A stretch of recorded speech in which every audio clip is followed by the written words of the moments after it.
Hello and welcome back to Sekiro Shadows Die Twice. So let's continue this game. We did a lot yesterday actually. We still have a lot to do. Found a lot. I'm really liking that the game really rewards you for, taking your time, going through each area, really trying to find out what everything is, trying to find everything, and actually going back and talking to these NPCs was a huge part of yesterday's stream. I really like that they actually talk to you about the different things you find and what you can potentially do with them or expect from, whatever you are trying out. That's really cool. So we actually found, or we got, rather, a bell charm from an old woman who apparently knew the divine heir, Kuro, and we prayed or showed it to the Buddha statue in the dilapidated temple, and we went into a 3-year-old memory at Hirata Estate. Apparently that's a region all by itself, or at least some kind of level that you can play through. So we're essentially able to do two different things right now. We can continue with the Ashina outskirts, or we can go into the memory. Now, I think at first I am going to continue on the outskirts, since we do have some things to do there. First of all, one of the merchants, he was actually talking about the memory. He was saying that he saw us when he broke into Hirata Estate, because he was a thief apparently, or still is. We're not really sure about that. But he was saying that he met us there, and for whatever reason Wolf lost his own memories of whatever happened. So we're apparently trying to get them back through, visiting the memory. Now, one thing that's really interesting is it says actually memory to upgrade your attack power. So I presume that we have to play through the memory, or at least partly through it, in order to increase our attack power, which seems really interesting, and also suggests that there are multiple memories we can enter. So guess I'm looking forward to that. But also the thief, we gave him some coin for information, and he seemed pretty grateful about that. And he also now sells an upgrade for our shuriken tool, for this one, the loaded shuriken. But it's pretty expensive, and I do want to definitely invest into some skills, because we finally got the first skill tree from the sculptor. I still don't know what that actually, how we unlock that, but we got it, and definitely want to get some skill points for that. Now, I assume that we can also get these skill points and the coin in the memory probably, but since there are things left on the Ashina outskirts, again, the thief actually gave us some kind of quest, because he's looking for information about the war, I think, and we have to apparently eavesdrop on some of the enemies and then tell them about it and what we learned from them. So that's what I'm going to start with. And then also on the outside of the Ashina outskirts, there is a path that leads down, or at least that is on the side, on the cliff side basically. So I'm gonna take that path and look where it leads us. And also there seems to be like a mini boss we can fight right next to the sculptor's idol that we finished yesterday's session on. And I also mentioned that we got an unlock for a tutorial. Don't even remember what it was for. Oh, right, for the Mikiri counter. So that's one of the things that we unlocked yesterday with 2 skill points. The Mikiri counter seems to be a counter that lets us counter thrusting attacks by stepping on the enemy's weapon. And it's really interesting that we actually get a dedicated tutorial for that. I mean, there seem to be at least some actions in the skill tree. I wonder if we'll get a tutorial for every one of them. Guess we'll see.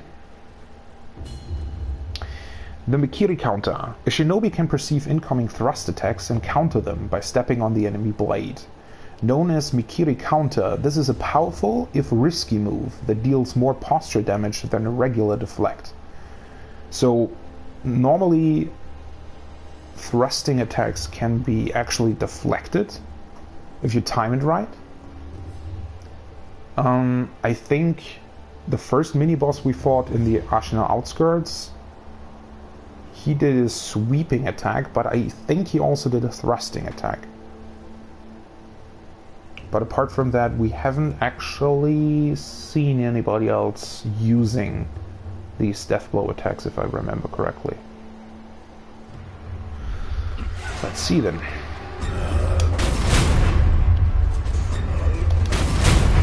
Well, that's easy. I wonder if you can... Yes, you can definitely... You can do it forward.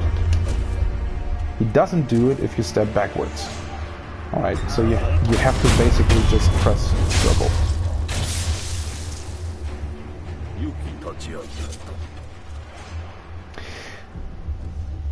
I don't know, it's still weird to me. The tutorial always seems so easy, but when you are in an actual fight, it's much harder to discern what the enemy's actually doing. I mean, that's kind of logical, because obviously the enemies are doing multiple different things, whereas he's always doing one thing, and you know what he will be doing since you selected the tutorial. But it's still... I don't know, the windows for deflects and the timing on them seems dependent on the enemy, sometimes at least. Not really sure about it at this point. Then again, I haven't actually fought that many enemies, because I've been taking it pretty slow through all these different regions that we've visited so far. I mean, it was really only one region plus the tutorial area, the reservoir, which apparently, according to the map, we will probably get back to at some point. Alright, so let's get back to where we were. Again, Hirata Estate's probably something I want to do later on. Not really later on, but I definitely want to see where this leads. And what else we can discover here. I do wonder... I guess we'll see. Because there were 2 enemies yesterday that looked like you would be able to eavesdrop on them, but you actually weren't able to. Either I was just in the wrong spot to be able to eavesdrop, or they only unlock after you've talked to the merchant. But that's something I'm gonna, I guess, find out now. So this is the way we definitely want to go. And then we have this mountain path here on the cliffside to look at. But again, first of all, I'm trying to eavesdrop on the other guys. I do wonder, can I...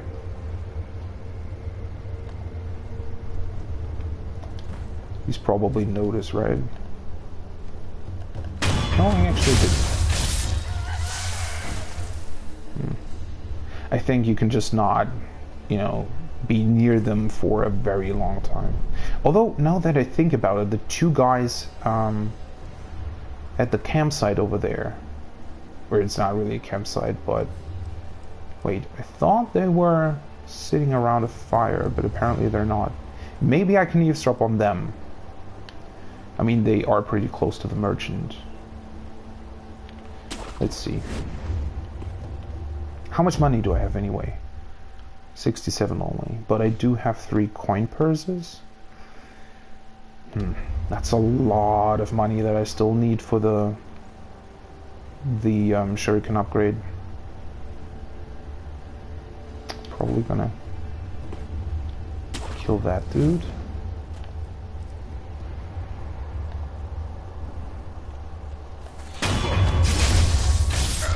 Was he about to turn around?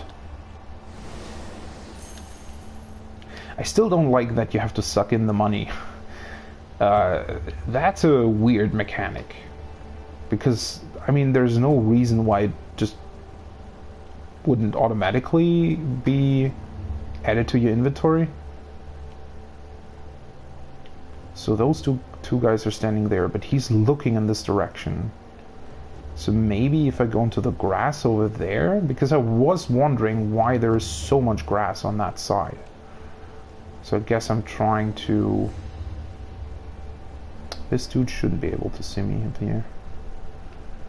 Should be able to just sneak my way through here.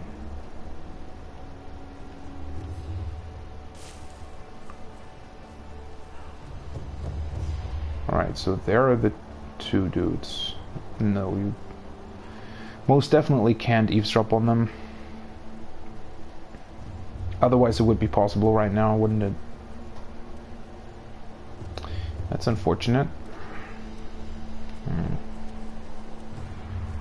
guess I can just go back then? Or wait, the cliffside's already over here.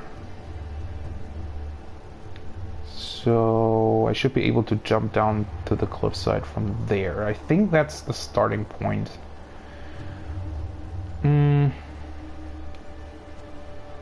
There's that dude.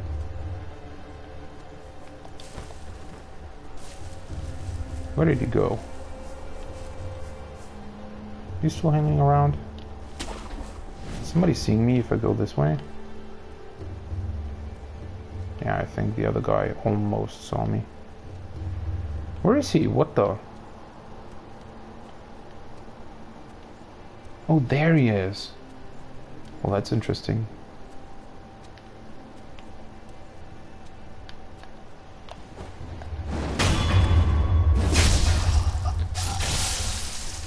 I actually wouldn't have thought that he's patrolling this area. Well, let's kill the other 3 and then we're gonna check out the cliffside. I think I'm gonna start with... I've already visited that cave over there. I think I'm gonna start with the dude here. Let's do just a ledge hang.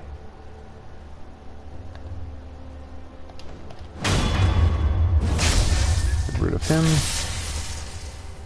Can I... No, they're both alerted.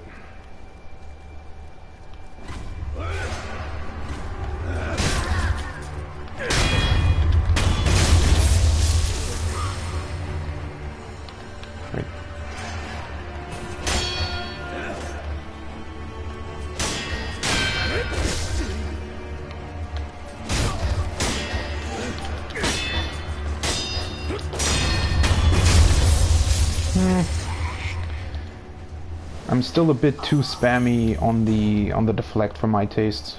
I would like that to be a bit more timed rather than just spamming the deflect button. Do I have to jump? I guess I have to. Should be able to reach it though. Yeah. Alright. Okay. How does that work? Do I have to jump again? Yeah. So there's a grappling point over there. But I don't think that I would be able to reach it. But I think it's... I don't know. I mean, that's pretty far down. I don't know if I can get back up here. Well, let's see. I want to get the items down there. Spirit Emblem.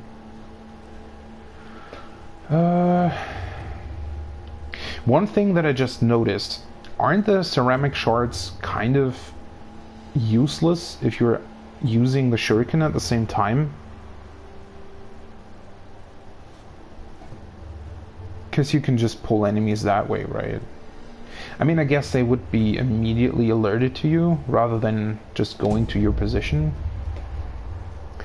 Amiibo Possession Balloon. Amiibo balloon filled with fountainhead water imbued with the blessing of fortune. If one pops this vibrant green Amiibo balloon and prays, those its water splashes upon will have a higher chance of obtaining items. Amiibo means aquatic life, lifeborn of the water. Yeah, we already know that. I do wonder what these things are actually. What are they made of? If there's water inside?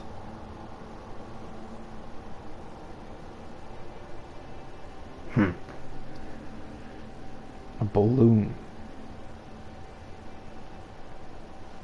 Does have to be some kind of material that would be able to keep the... But at this time, like we're... So items. And another one of those. Two. I guess if you're trying to farm a certain item, I was wondering about the upgrade material that we got. This black gunpowder. This was dropped by the guy that holds the big cannon that I just killed. The first guy that I killed. If we pop the Amiibo balloon, we might be able to get more of these, but so far only the first time we killed him, what is that? Only the first time we killed him, we actually got the water. And then there's this wall over here, looks suspicious.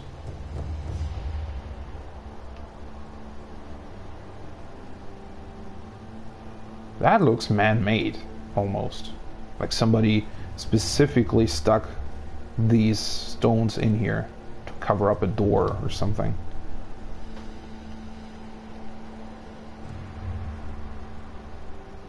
What is the point of this wall? It even has the texture of, you know, where you are, as a player, are supposed to hug the wall. Doesn't do anything though. That's weird. And what is that?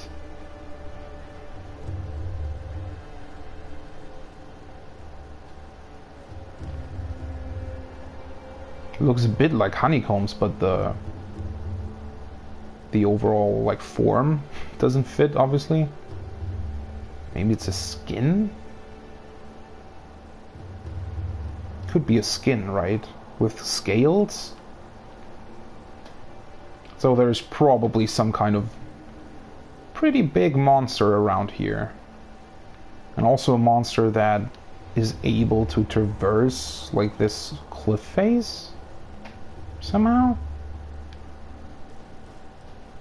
Alright, we can definitely go up here. Did I get everything that's down here, by the way? There's no other item here.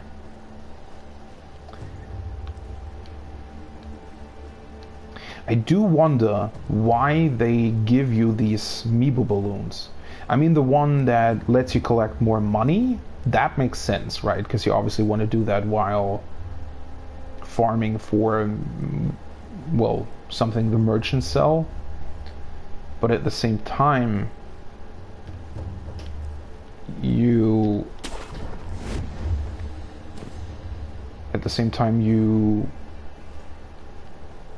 I mean, it seems kind of unnecessary, especially the items one.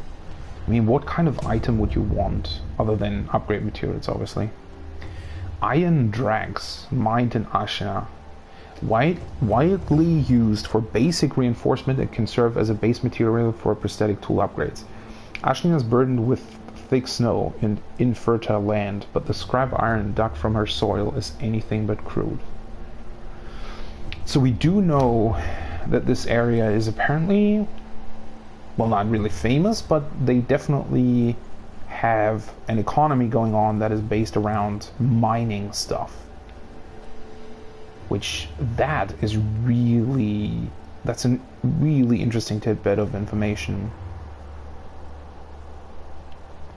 Because we do know about Undying. There was actually one other item description, I feel like, that talked about the mining.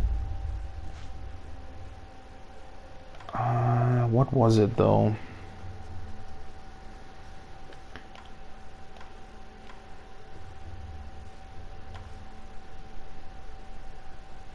Sunken Valley Clan. Right. The antidote. It's essential for anyone attempting to mine the ore. So there's the Sunken Valley place, which apparently the mines are there, but they are dangerously toxic. So it sounds like there's something seriously wrong with the mines, right? And the whole talk about the undying and people wanting to become undead might have something to do with that too, because obviously, like, people are always, looking for getting all the resources they can out of something like this, right? It's almost like a gold fever. So you'd expect people to try anything they can to get on as much ore as they can. And, being an undying would probably help a lot with any, like, poisonous fumes or something, or poisonous things that dwell in the mines. So you'd assume that they would look for other means and not wanting to, use antidote all the time. And also, you have to imagine that even using the antidote probably doesn't fully prevent, like, long-time issues with whatever's going on there. So people probably still suffer serious consequences if they're trying to mine a lot of ore. So there are probably a lot of people who at least dream of becoming an undying in order to be able to mine the ore the whole time. That's definitely one thing we have to look out for. So I think that's just to get back up to that place, right? And we were there. Did I actually look at the gate, by the way? Is the gate just closed? Oh, no, that's... I'm an idiot. That's the gate where the merchant is. And the sculptor's idol is over there. Yeah, we've already been past it. I think that's the only path here, right? Can't go that way. So we want to jump down. Is there any purpose to ledge hanging? I think that's just to grab on. To jump not far enough. We can actually go back this way, I think. Probably can go back up there. I mean, it didn't look like there was anything on these. That's the place to jump down from. So I do hope we don't run into whatever shed that skin over there. But I don't think, I mean, that's probably going to be a boss fight at some point, I'd imagine. And this doesn't look like a boss arena, to be honest. Holy hell.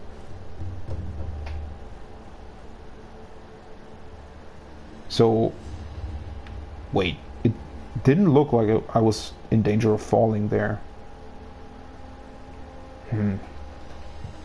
I do wonder whether or not you can actually fall if it breaks like that.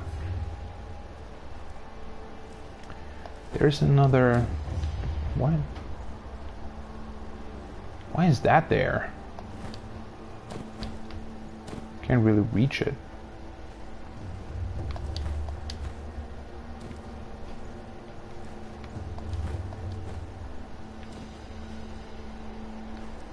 Did I almost fall down? No. That's strange. There's something over there. Can't go this way though. Do Do I have to jump?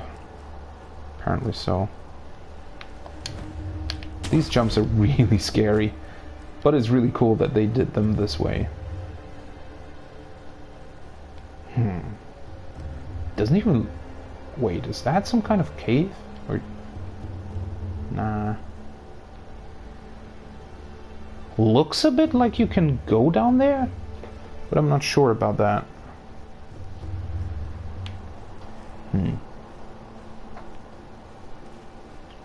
And this way just leads back up. Thought that we would be able to go over there.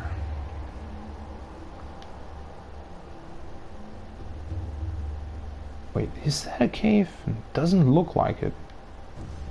Oh, yeah, it definitely is a cave. That's cool that they actually use the spirit emblems to lead you into places. But I think I need to... can grapple onto that one. And this is the gate with the large enemy, although I don't really see him. And there are two dudes sitting over there.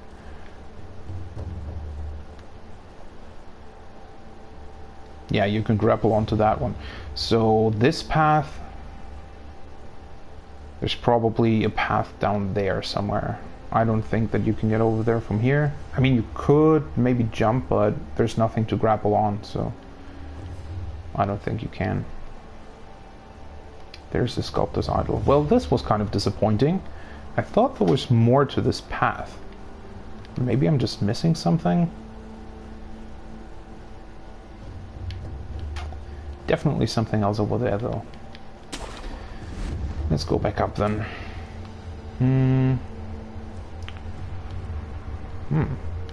Seems windy over here. It's a cool effect.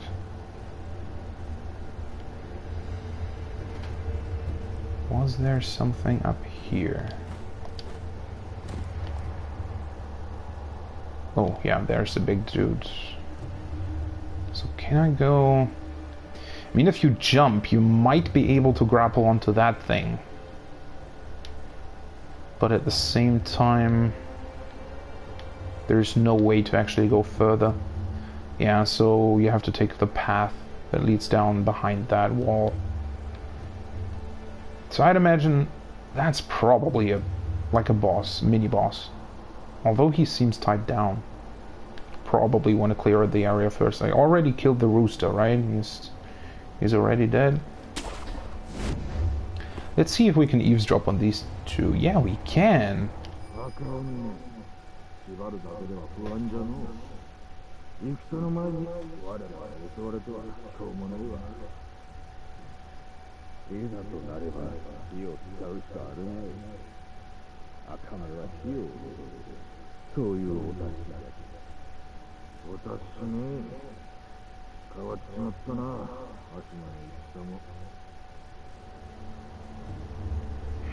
That's cool. So they give you a hint, I presume, about that guy.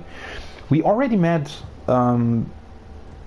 like the really ugly looking dude with a big hammer, with a mochi hammer. And he also had red eyes, but they weren't glowing. They were just like bloodshed, or it looked like he didn't even have any eyes, like it was just empty eye sockets. I don't know if they're talking about that. Kind of sounds like they're talking about something else, but maybe that's what they're... Big bastard just tied next up. Yeah, he's tied down, but since they're talking about him, he will probably attack. Use fire. So I have the firecrackers, and they should be strong against beasts. Not really sure if he's supposed to be a beast. I mean, it depends on the definition, I guess. I do want to go back to him. I don't know if that was eavesdropping he's interested in.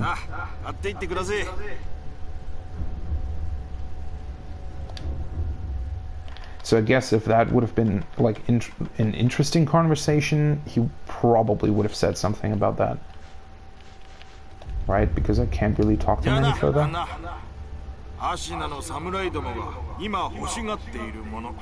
Right. He wants to know... He wants to know what they want to purchase. Right, that was it. And they were only talking about the boss dude. So... I think I'll probably try and clear out this area, and then I'll go back to the other guys we can eavesdrop on. Maybe their conversation has changed for the merchant. So I probably don't want to alert the big guy while I'm fighting these two. Can you actually grapple onto that? Can't go up there. Or maybe I should just throw a ceramic shard or a shuriken.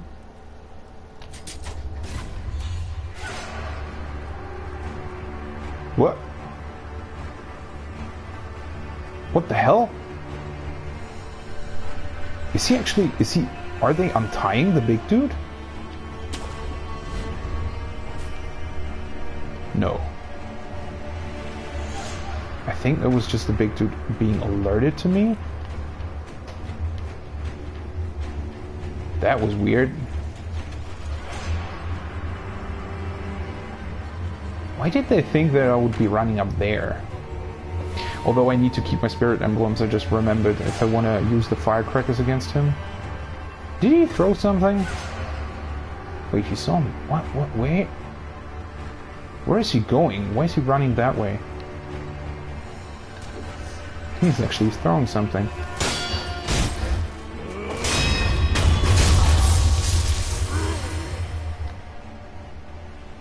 Well, and he doesn't care apparently. So the big dude is alerted to me, great. Should be able to kill him though.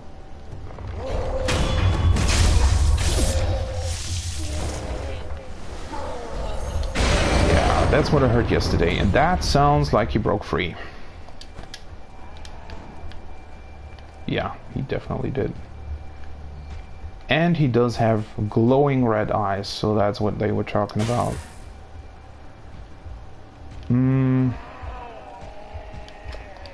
I don't know if I'm able to get the drop on him. Because I imagine he's got multiple health bars. But he does seem a bit confused. Let's see, I probably want to use the sugar and I want to heal up in between. Where did he go? Oh, he's just standing there. And he's looking this direction. Can't go up there. Sneak around him. Maybe.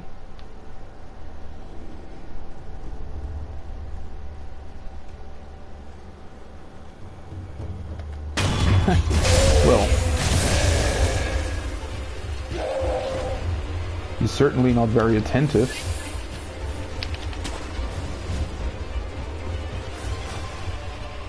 Now, what are you doing?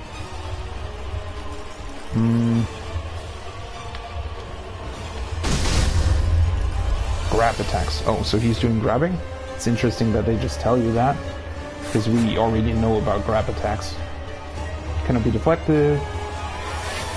If one jumps or sprints away, guards can be avoided. Oh yeah, he's already doing that. And he's... Yeah, of course. Of course I run into the wall.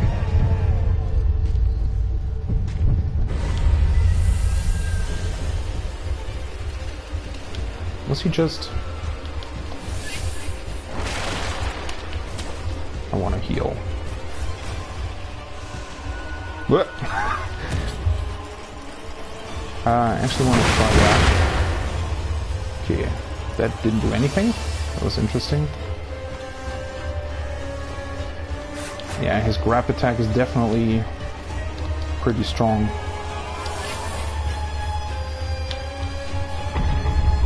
Alright. was that?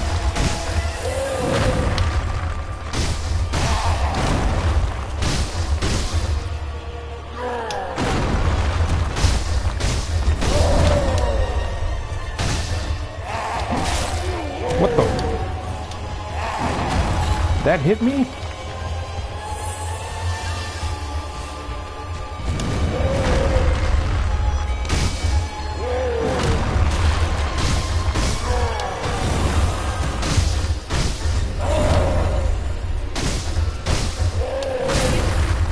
Holy hell.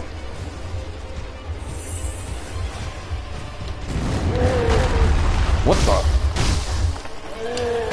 Seems to change direction like mid-flight. Ah, damn it.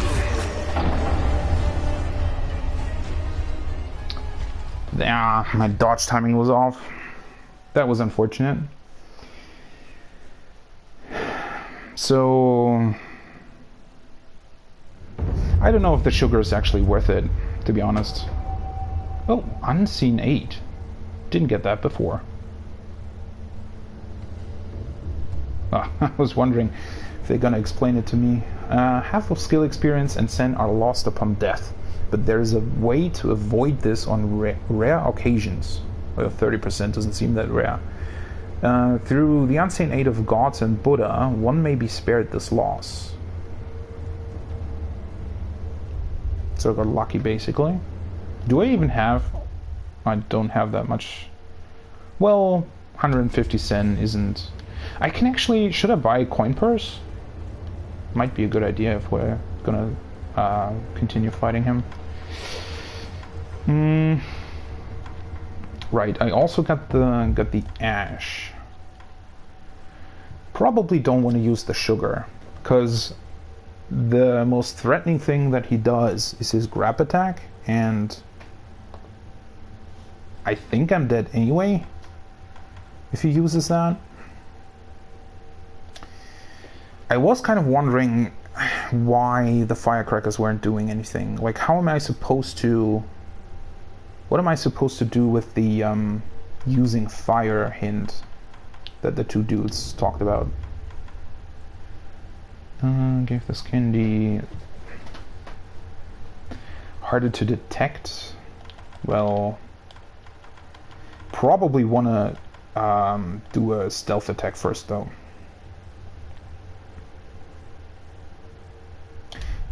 Do I want to use that?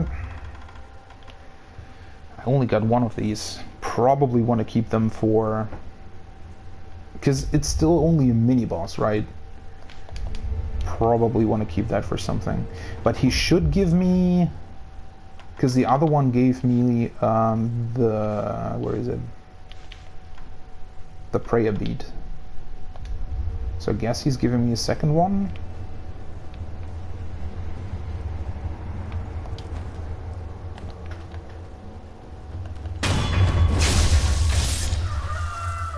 Let's just buy a coin purse, just to be safe. I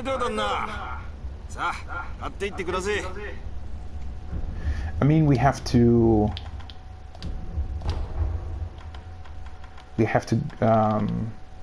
gather a lot of sen anyways, so it might be a good idea to just stack up on coin purses whenever we get the chance to. Yeah,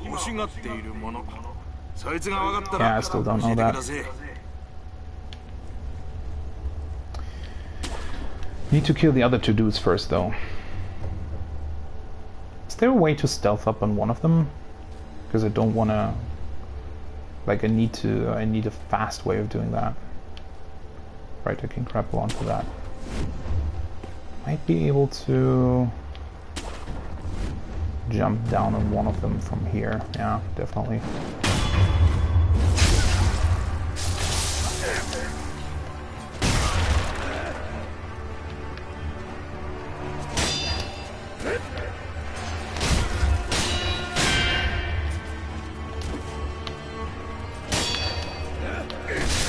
What the hell?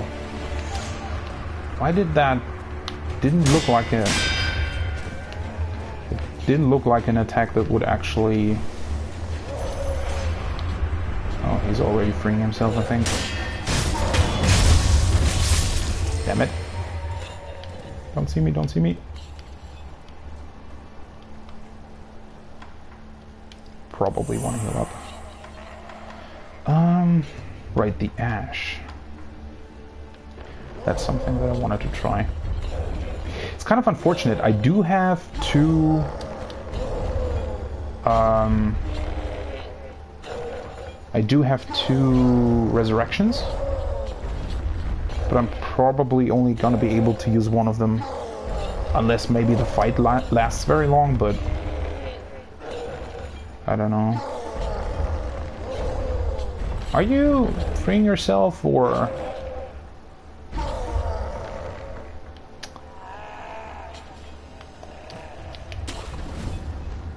Would he be able to see me from up here? Can I target him? No, wait. No. Why is there an area over there, by the way?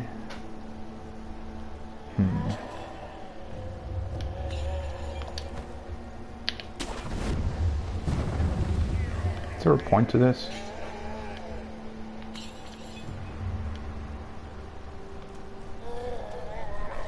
So I guess I got lucky the first time that he actually freed himself.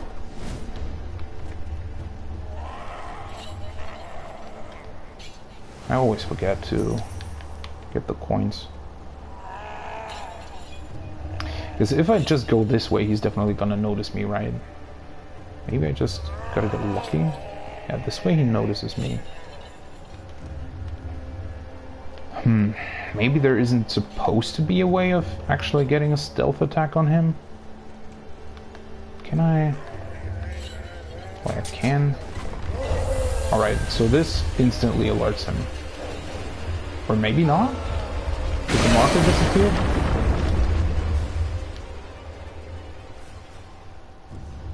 Yeah.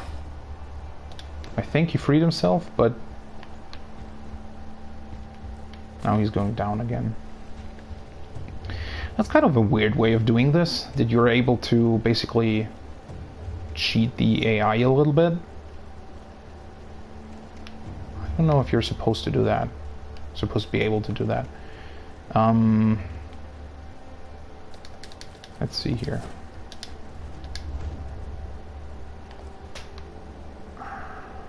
Can I slip past him?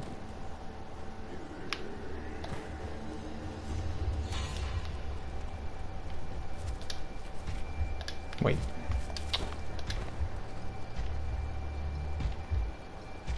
I should probably be able to...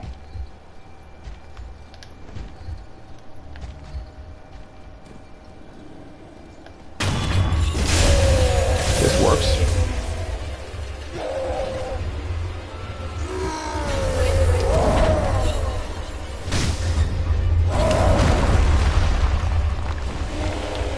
This works too. Alright, so I should have actually been able to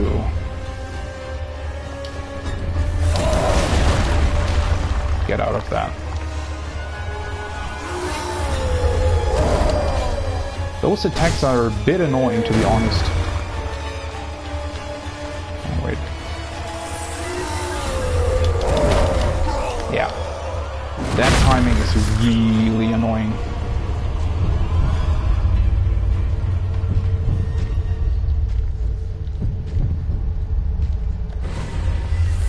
He gets instantly alerted to you.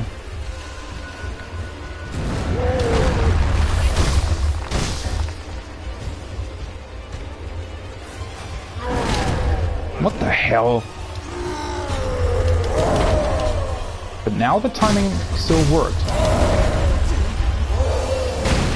I don't get it. I definitely did side strafe, or maybe he's just got that much like range even to the side. It's a bit annoying though. Oh, what's this?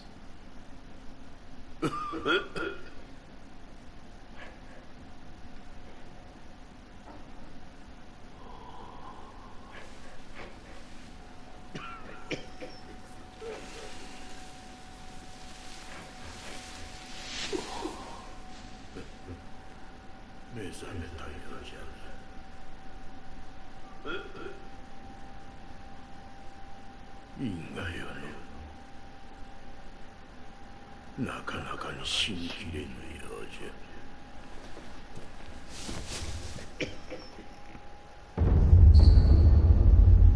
Rot essence sculptor. Somewhere a paint cove rings out continuously.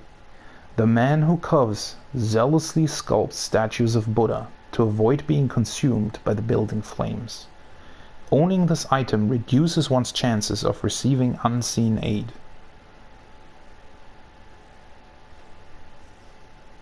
Rot essence.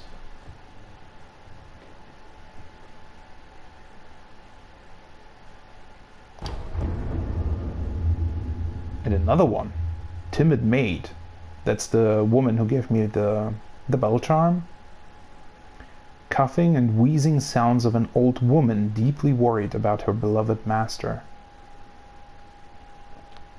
Timid Maid, yeah, it even says maid. I was speculating yesterday about whether or not she was a maid for Lord Kuro. Apparently she was, which is how she got onto the bell charm. One's chances of receiving unseen aid. Dragonrot. The more one with the power of the dragon's heritage dies, the more of his sickness, known as Dragonrot, spreads through the world. Dragonrot is not caused by resurrection. It has a chance to occur only when the wolf truly dies, repeatedly. The more rot essence wolf has, the lower the chances of receiving unseen aid. It lowers my chances of receiving unseen aid, but does it actually do something to the NPCs? If they're coughing, I mean, it sounds like an illness, right? So if I die too many times, do they actually die at some point? That's interesting. It's also really interesting, one thing that I was wondering about before, how the resurrection actually works. So the dragon's heritage, or the power that was bestowed upon us by Lord Kuro, it gives us the power to resurrect, but at the same time, truly dying also gives us the chance to resurrect. So we can't actually die. It seems we are an undying, at least to partly, but we also are able to resurrect. So those two, at least, seem to be somewhat different from one another. I wonder if we get more information about that at some point. Yeah, I would really like to have a bit more health against that big dude. The problem is, he isn't that scary actually, but his attacks just have very weird, like he actually changes direction mid-flight if he does his weird like wrestle style move. That's kind of annoying. Oh, yeah, that sounds bad. But he does seem to know what's going on.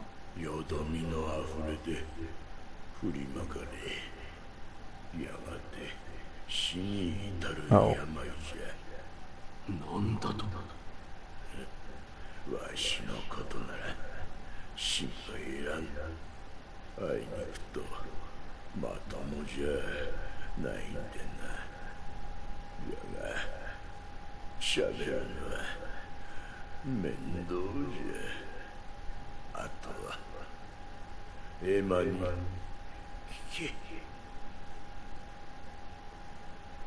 He's not able to speak now. So he did say that it eventually leads to death. So I suspect that at some point, if you die repeatedly, the NPCs will just die. That sounds ominous. 物資殿には会われましたか。はい。我が師道元より聞いたことがあります。流因は海星の力を授けることができる。しかしそれは常ならぬ力。繰り返せばやがてよどみがあふれ、関わった者に病として降りかかる。その病は流害と呼ぶ。知りながらそれを止められなかったは私の不明です。すみません。その流害を治す術は。わかりません。ですが突き止めねば。まずは死の残した記録を当たってみます。頼む。 All right. So she's going to help us. 流害を治す術は必ずあるはずです。まずは死の残した記録を当たってみます。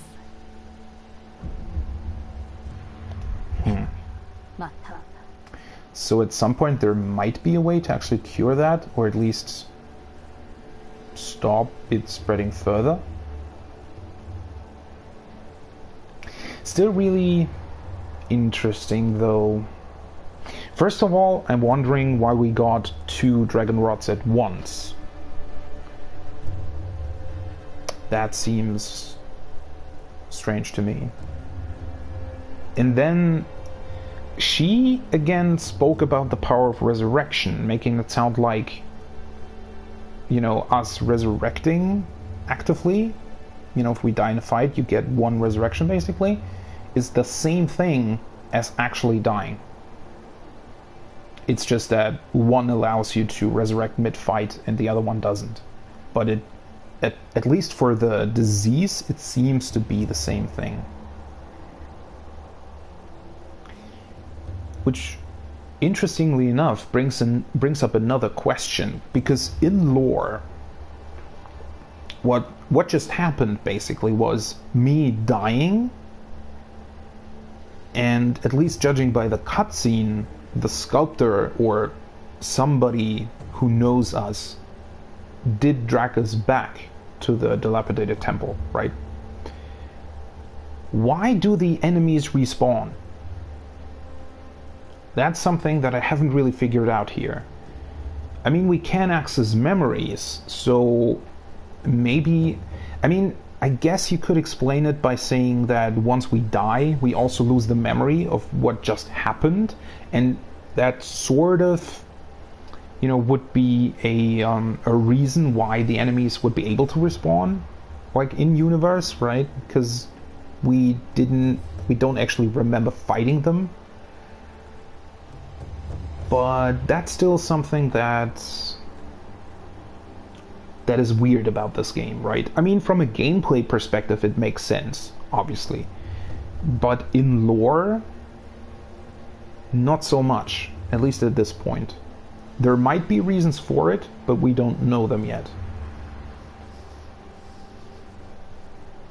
Although, interestingly enough, the theory about them respawning because we lose our memory of actually killing them might be true, because we do get something if we defeat a mini-boss, right? We get the, where was it? The prayer bead. So the item description doesn't actually tell you much, but I would assume that the prayer bead works at least somewhat similar to the bell charm that we offer to the Buddha statue, in that it basically sort of keeps our memory that we defeated this one mini-boss. And that's why he stays dead, because we remember him being dead.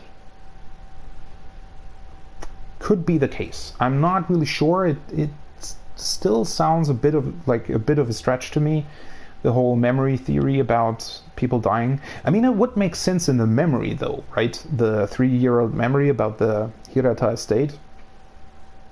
If enemies respawn in there, you know, you could kind of argue that it's just sort of restarting the memory. So you relive the memory over and over again until you actually get to the end. But here we at least appear to be in the present. So it's a bit of a stretch to sort of to say that that's the case, or that's how it works. But maybe we'll find out something more about that later on. And what I just noticed, Unseen 8 actually dropped from 30% to 13%. That is quite a lot.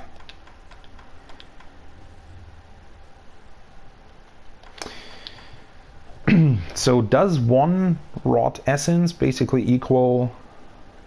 I mean, it's not even the same amount, right? Seems to equal somewhere around like 9% of Unseen 8.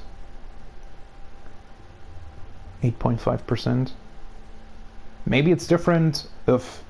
Maybe it's random which enemies or which NPCs get the rot essence. But 13% seems really low.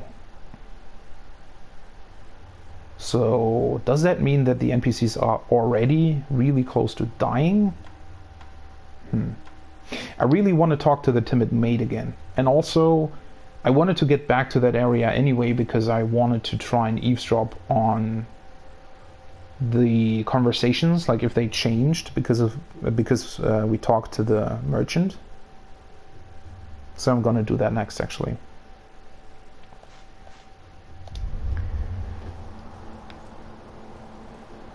But before I do that, I'm actually gonna go take a break. Small one. So I see you in a couple minutes.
All right, welcome back. Let's see what this is all about. So one thing that I just remembered during the break, I was kind of an idiot when fighting the big dude with the red eyes, because he's doing grabbing attacks, right? And we know that we can jump over him basically in order to damage his posture. And he's doing a bunch of grabbing attacks, so it will probably be kind of easy to always just jump onto him rather than trying to avoid him, because his hitbox seems really wide, right? So stepping to the side doesn't always seem to actually avoid the attack. Although I do have to admit the hitbox was kind of strange. Sometimes you would avoid it, sometimes you wouldn't. But I think trying to actually jump on top of him might be the way to go. I still have one ash. I definitely don't want to use this for him. Doesn't really seem worth it, to be honest. And the sugar is also not really worth it, because if he does grab us, he's doing so much damage that I don't think the damage reduction is actually worth it. What we actually could do now, if I'm going through the old area again, I could try and use this balloon.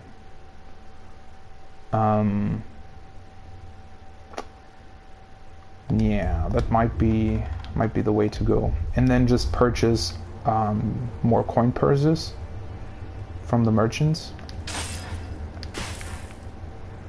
The firecracker didn't really seem to help. I'm still wondering about the hint that they gave us about the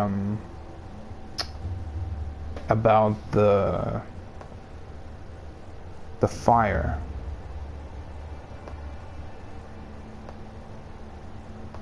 If that actually does anything. Let me just check my audio real quick. Just want to make sure that everything's alright. That actually doesn't. Alright, sounds good.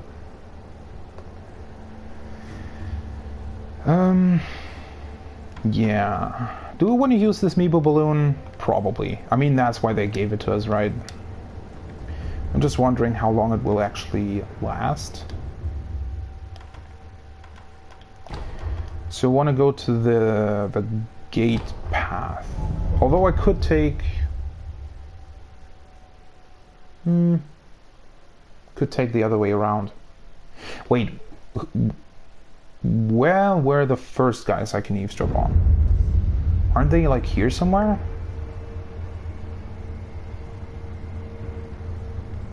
Or did I misremember that?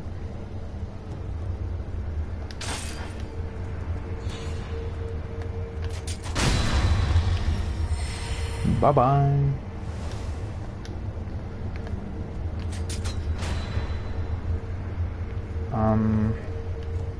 Go up here.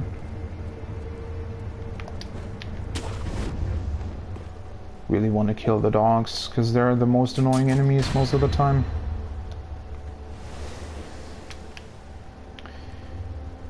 The rooster's over here. Wait, how does he actually see us? Oh. If we grapple onto that thing. Yeah. That's good.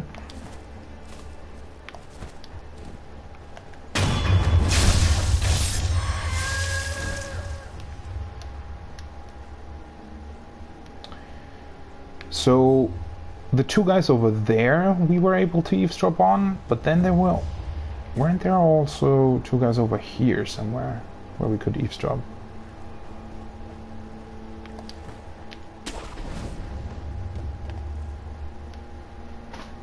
Not these guys.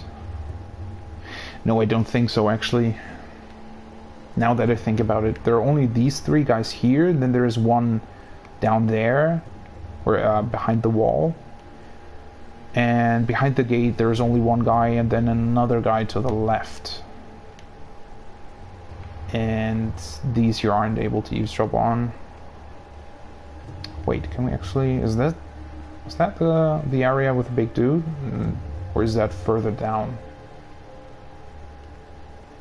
I think that, behind the rocks, right? That's the place where we fight him? I think. So we can go further down after that.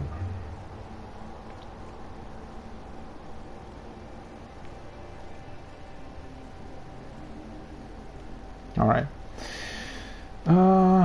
So... Well, I guess if we can't eavesdrop here, we're just gonna try and do that back there. Although I am still wondering...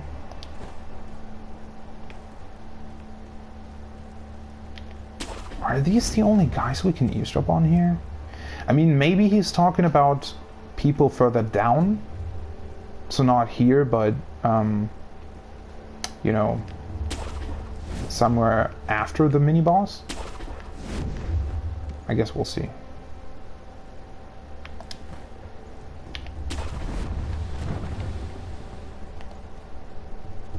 No.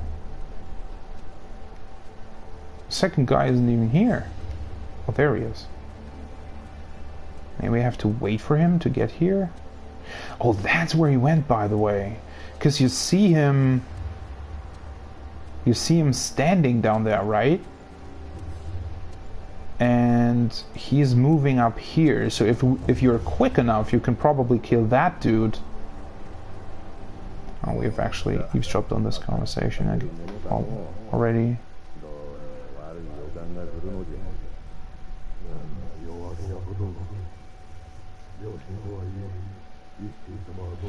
No, this is the exact conversation that we listened to last time. Gyobu the demon. That's not the guy we fought, though. I think, at least.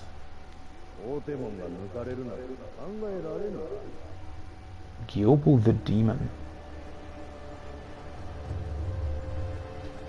Although he's standing in front of the gate. Now that I think about it, I didn't actually take a look at his name, to be honest. Let's try and do this differently this time. Although I probably want to be quick if I want to use the balloon. So these aren't the guys that we're looking for. Wait, probably want to use some ceramic shards. Let's keep the ash for the boss. Come here. Do I want to... Yeah, let's just use this. Oh, that was...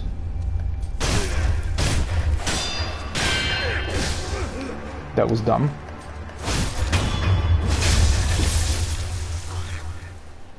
Alright. But I do want to know...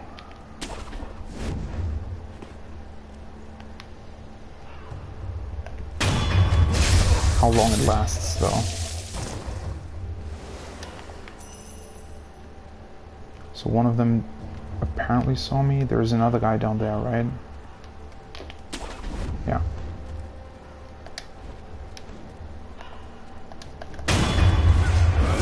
Oh, hello.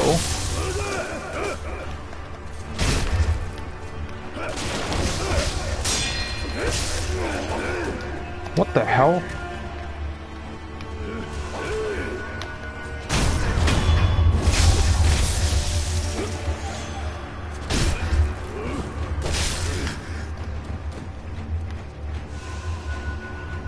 This time these guys are attacking much more than last time.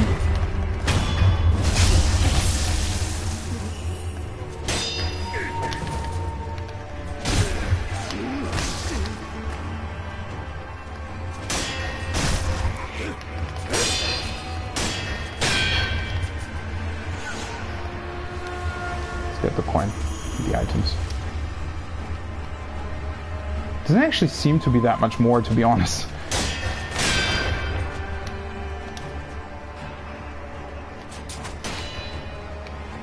So he can just deflect that. Why is he trying to lure me to these guys? Almost seems like it, right?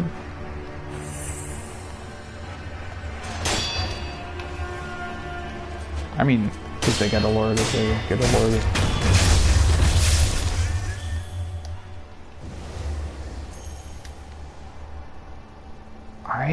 I mean, it's not that much more, to be honest. Can I kill one of them?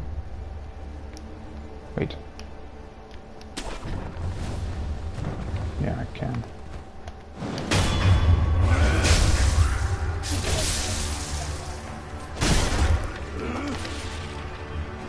Where are you going? You're trying to fall down?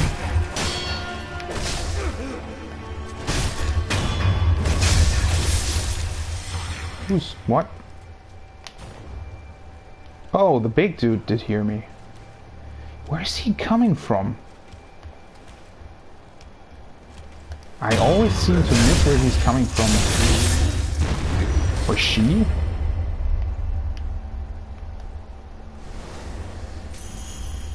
Alright, so it was already over. The balloon, I mean. I don't know, it's kind of unfortunate. I don't really think the balloon's worth it. I mean, I think... how many enemies did we actually kill while it was active? Maybe 4? So it didn't seem to be that much of a difference, to be honest. I mean, it probably was, but not by much. So I don't think it's actually worth it to use it. I mean, better use it than not use it, I guess. Maybe at some point there is like a level or a part of a level where you can really quickly kill a lot of enemies back to back. That might make it worth it. But right now it doesn't really. Alright, let's talk to the maid. See what she has to say. Did I miss something? I don't think so. I mean, I already went through this area. So she is also sitting down. And coughing.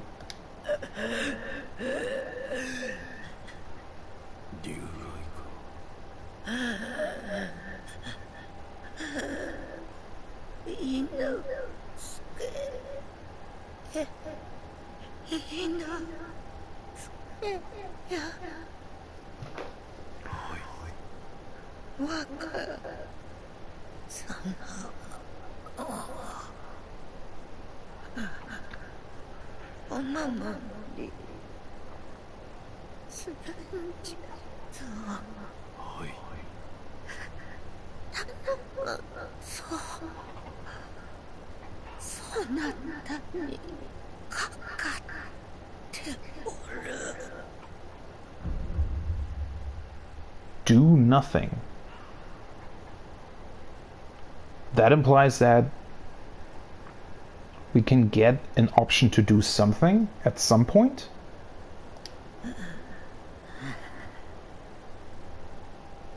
Intriguing. Now I kind of want to know what would happen if we die first a couple times and then we while already having the Dragonrot, we would have talked to her before getting the bell charm. I'm wondering whether or not you would actually be able to get that. And also, I think she talked about at least something related to the memory, so I assume that we want to also be able to talk to her once we finish the Hirata estate memory. So we probably want to keep her alive, which... easier said than done, I guess. And he's also commenting on that.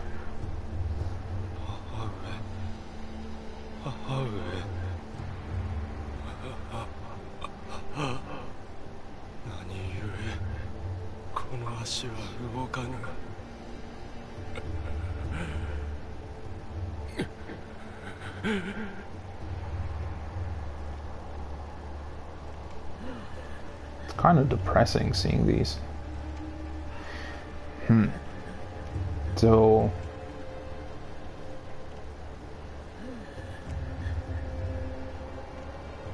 I mean, I can't really do anything about this, right? Or can I? Wait, did I actually? No, it only looked like... Why is he's glowing yellow? It looked like I missed some coins over here.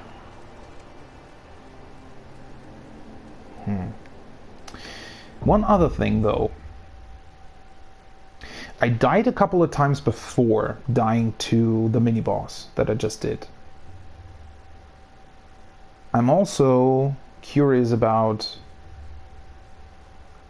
the because some of these things that happen, like the sculptor giving you the skill tree and the Dragonrot activating, they almost seem to be timed too perfect for certain sections of the game. So maybe it just unlocks after you've encountered the second mini-boss a couple of times. And maybe that's why the Unseen 8 dropped so much, because it sort of retroactively counts every death that you had so far once you reach a certain point in game. Because it really does seem like they sort of space out all the like different discoveries, right? All the like the memory and the Dragonrot thing, the skill tree. It seems to be perfectly spaced out so that you always have to have, you know, a little bit of new things to uncover and to interact with. So that might be the case, that they just wait like a certain amount or a certain for a certain area or boss, mini boss, and they then unlock things like the Dragonrot and retroactively just count your deaths. Might be a thing. Am curious about that, although at the same time I think it's not really... Didn't they see... What? That guy saw me. Holy shit! Can he hit me? Yes, he can. Holy shit. Huh. Well, the body moved. So he's pretty dangerous, it seems like. Can I get his cannon? If I would be able to equip his cannon, then the big guy with the red eyes would probably be a lot easier, I presume. Do I want to use a pellet? How many pellets do I have? Oh. I don't have any in storage. That's bad. I mean, I guess they don't really help against the big dude. Wait, let me kill him first. He's annoying me. Probably wanna...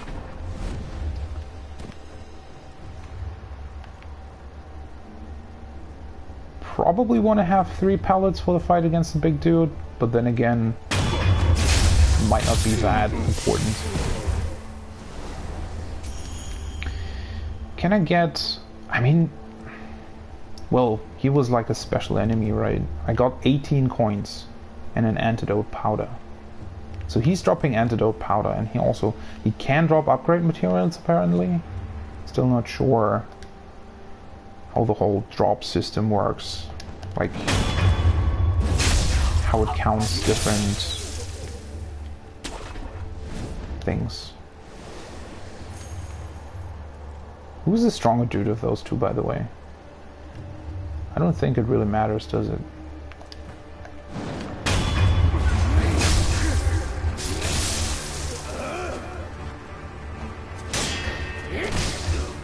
Still suck at the timing.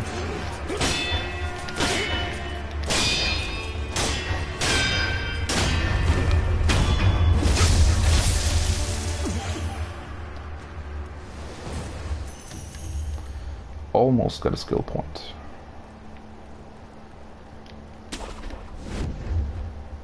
$213. I need one more enemy. Or I guess I'll just buy pellets instead of the coin purse. I don't know if that's the way to go. Like, I don't really know what the plan is here. Although I did want to check out whether or not they replenish their items at a point. Although it... Well, I guess they could also replenish coin purses, right? There isn't... It's not really breaking the economy if you're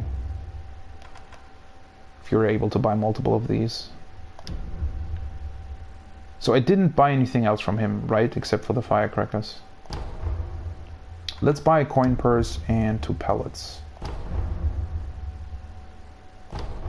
Yeah. just so that I use all the money that I have. Don't really want to lose it. By the way, oh, this doesn't actually. I can't look at the skill tree. You have to be at a sculptor's idol for that, I guess. Mikiri counter is not really. Maybe I should have. Nah, wouldn't have really been worth it. I was thinking about keeping the skill, or whether or not I should have maybe kept skill points in order to, you know, try and see what the mini boss is all about, and then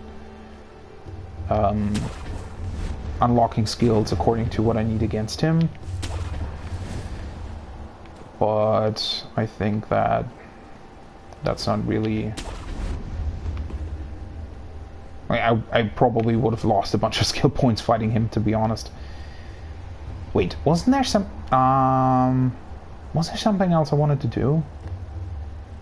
Is he actually which direction is he looking? Yeah, he does. Didn't I knock him back? Why was he able to hit me? Well, I need to kill one more dude. Could have just killed those up there, but I am wondering. So I guess I suppose all the eavesdrop things don't really change, right? They stay the same at any given place, and so he's when he's talking about wanting to know what the samurai want during the war, what they want to purchase. I think he's mainly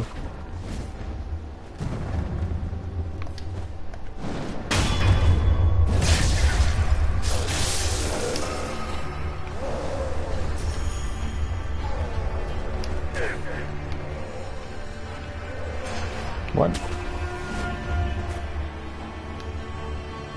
Did he already lose sight of me? That's also a bit strange sometimes. No, because the marker disappeared and now it's back, or I just missed it. I don't know. Wait, what? He did actually see me? Again, like the marker disappeared, right? Maybe the game assumes that I know that he knows where I am or something? I would have thought that they kept the markers. Where is he?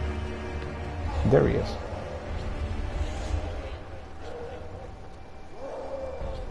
Looks like he still knows. Well, don't have to waste my time fighting him. Oh shit. That's not what I want. This is also strange, right? You should be able to grab that ledge. Like, definitely.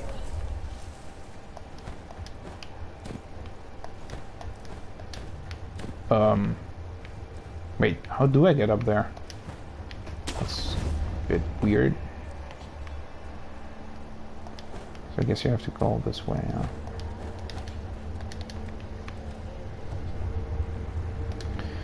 Commune.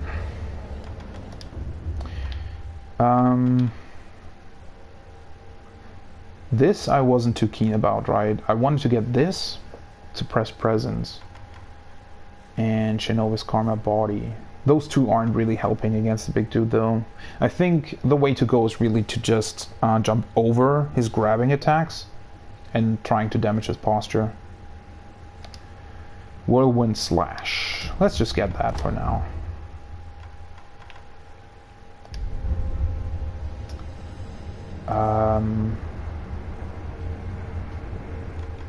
Rest.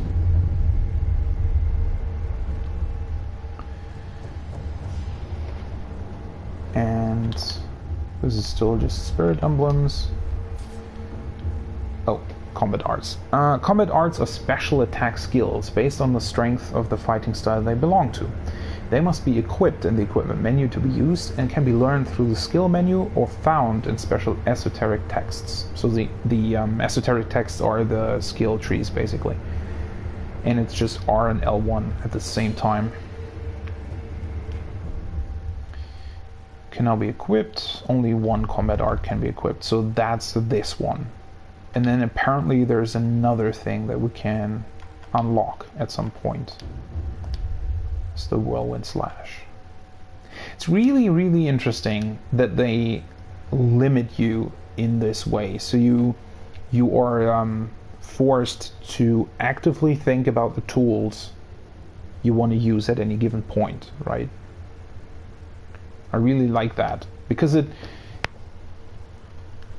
while limiting you, it also means that they want you to basically find out what the best sort of way of attacking a certain enemy is, and choosing those skills and then following through on that, rather than, you know, sometimes games just give you like a million skills, and while it's, I mean, you're supposed to always find like the best solution for any given enemy, right?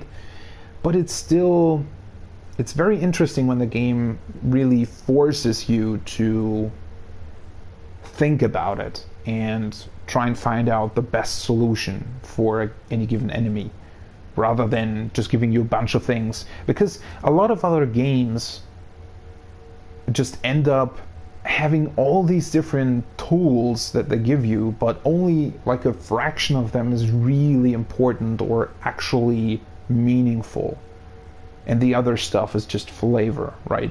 So here, just by having this selection, even though some of the skills might not be that useful, I mean, also depends on your playstyle, obviously, but even though a lot of the skills don't, or if some skills might not be that useful, it's still really interesting that they have this decision going on rather than just giving you everything. Because, you know, what that changes basically is your cognition of what you think about the different skills. In like another game, because of all the skills available, if you're only using a couple of them and that's enough to get past all the enemies and to kill bosses, then you're kind of left wondering why the other skills are even in the game, right? They seem unnecessary or really weak. Whereas in this case, if you're forced to actively equip one skill and you can only use that one skill, it doesn't make the other ones seem as useless, because they aren't even active while you're using one of them, right? So it's a really interesting design choice. Even if you end up not really using one of the skills later on, you would still be really, like, you wouldn't really think of the other skill as useless because you didn't actually equip it. It was your active choice not using that skill. Whereas in another game, while it is still somewhat of a choice what skills you use, by the fact that you could use them but choose not to, you know, it just changes the way you look at these things. And this is really interesting, and something I think a lot of games should take notice of, because it's, most games nowadays seem to just try and pack in as many things as possible to make it seem that you have like a whole lot of content to do.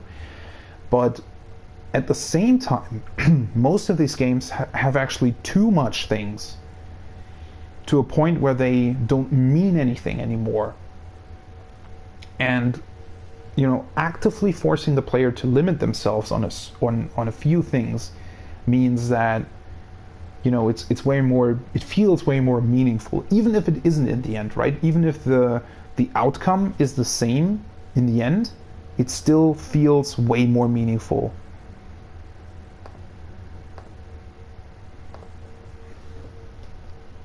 One thing I just noticed is that Twitch just messed up my category, unfortunately. At least it seems like it. Well, yeah. So again, this wouldn't really help against the big dude. Still wondering whether or not this helps.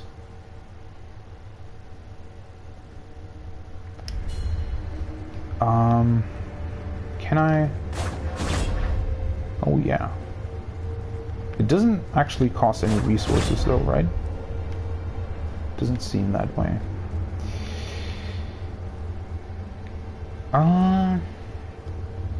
Still really wondering how to approach this situation. Do I want to keep trying that? I guess so.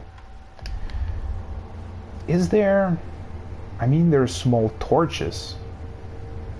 But I don't think that that would help. Like, fire-wise? Maybe I just need to use the firecrackers much closer to him? Alright, let's select the appropriate items. So I definitely want to heal. Probably don't want to use the pellets. Should be able to kill him without them. The ash was kind of useful, but I only have one left. I really want to try stepping on him. Sounds really weird, but I think that's the way to go. So let's just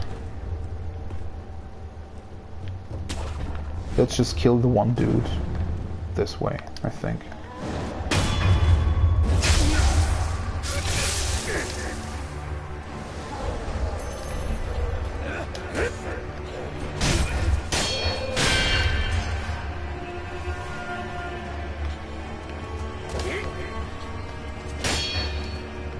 Kind of want to play it really defensively because I don't want to lose health.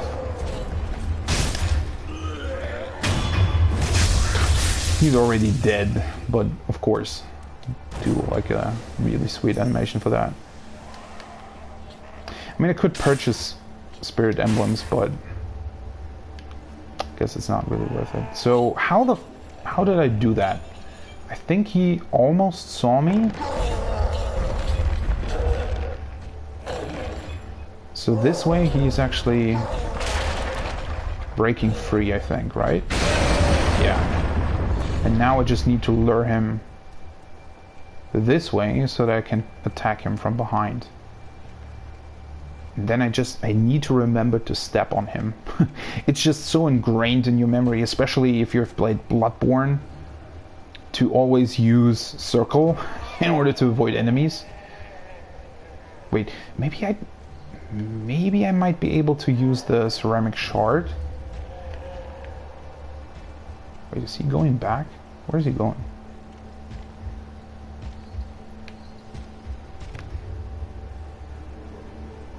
Oh. Seems to be always returning to that position. It's also really weird.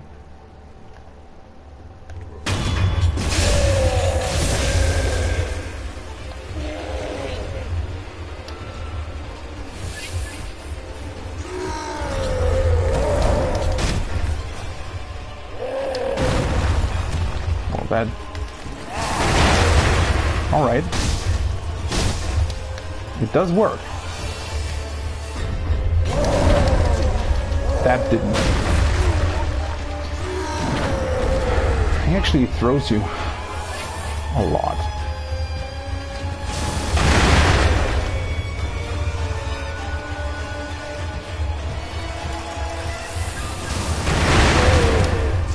What the?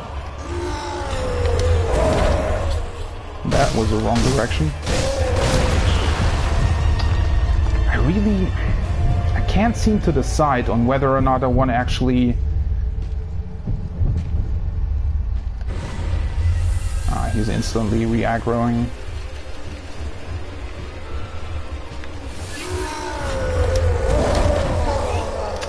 Doesn't work that way.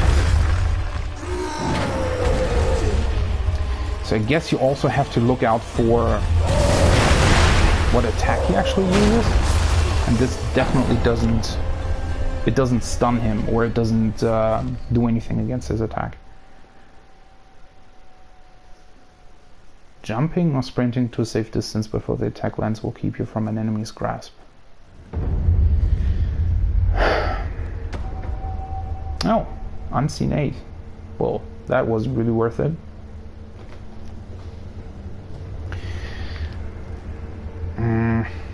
So I'm not really sure if you can actually jump over his attacks. Seems kind of weird from time to time. The firecrackers do work, but they limit his movement only for a very short period of time. I could actually try and sort of cheesing him. Why the hell did you hit me?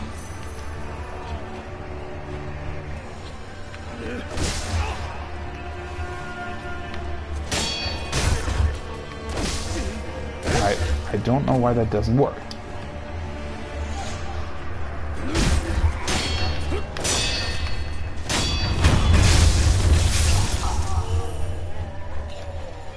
Do I want to try killing him, or should I rest?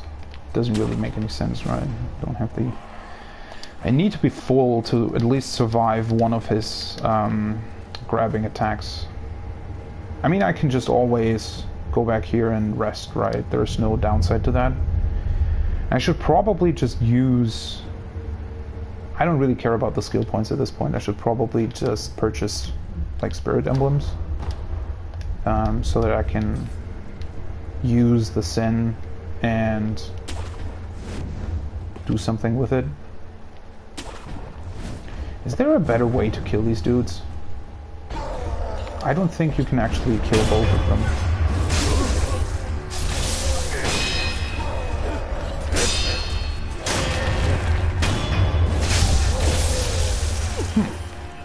I broke his poise really quickly this time.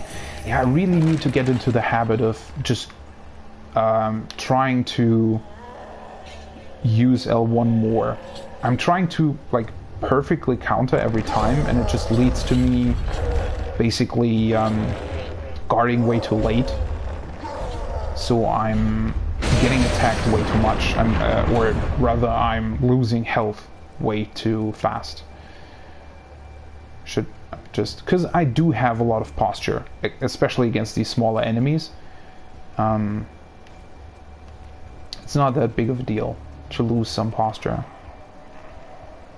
It's kind of annoying that you have to bait him out like this. I mean, you could just fight him, I guess, but once you know that you're able to get one stealth attack on him, you kind of want that every time, right? Is he stuck on that tree? I think so.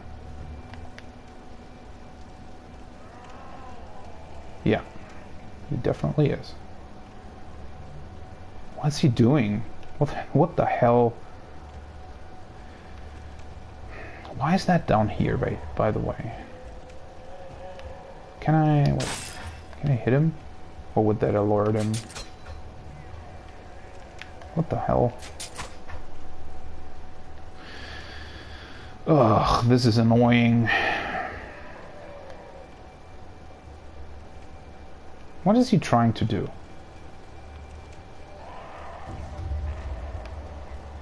Now he's on the right track again. He's actually looking away this time. Wait.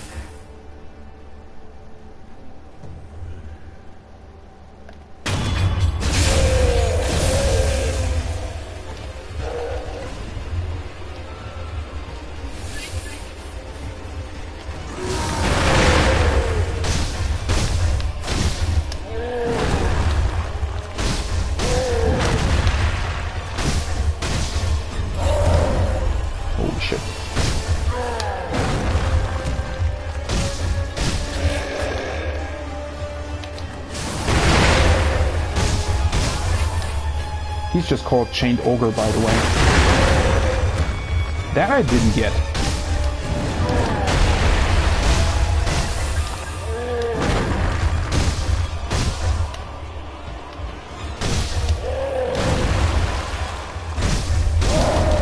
No! Shit. Too late.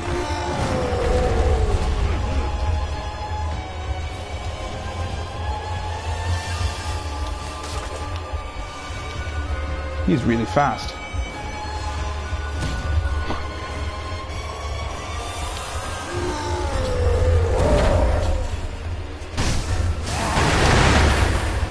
Didn't think that would Holy shit.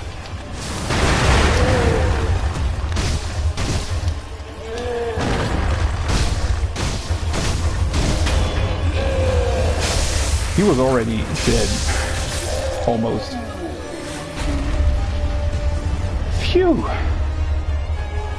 Those mini-bosses, holy hell, they actually...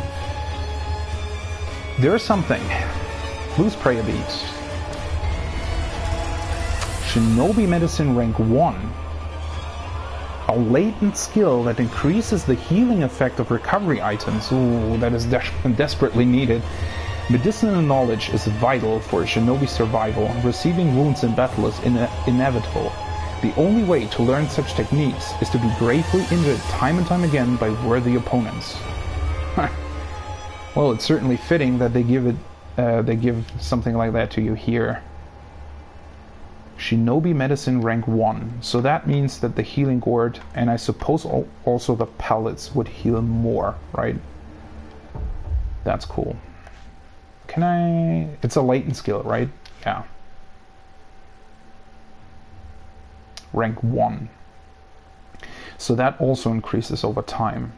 And that's really cool because that was one of the things I was kind of wary about up until now, because the healing you did with the medicinal gourd was really, really low. Well, at least I used the firecracker a lot. I still, like the timing on his attacks, it's really hard to switch between jumping and dodging, you know, to actually risk to jump onto him when he does his grabbing attack. And I'm still not sure whether or not he's actually able to, if you were able to avoid his normal grabbing attack, or if I was just, maybe I was doing it wrong because I think I was jumping to him rather than just jumping. So maybe that was the problem.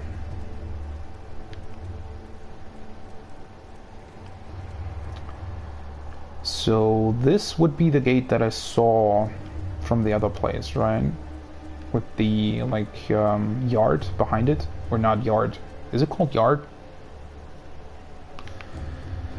But there definitely was like a big place behind it, and there's a hole in there. Still not sure whether I can go. I really don't think that I can jump down there from this place. I think you have to go back here somewhere.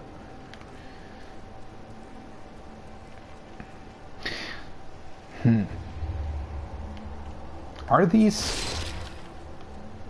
If I would have tried to bait him through one of these torches, would he have caught on fire or something? Can't open the big gate. You really have to wonder why they even have these gates if none of them are actually opened. I mean, I guess they are at war. Or soon will be at war. We don't actually really know at this point. And there is a guy over there. What are you doing here? What? Why? Didn't you kind of... Shouldn't he have heard us fighting the big dude? I mean, I guess this is where gameplay just takes priority over, you know, realism. Still really weird though. I just bait him. Come here. Oh shit, he turned around. Well, he's doing a thrusting attack. Whoa.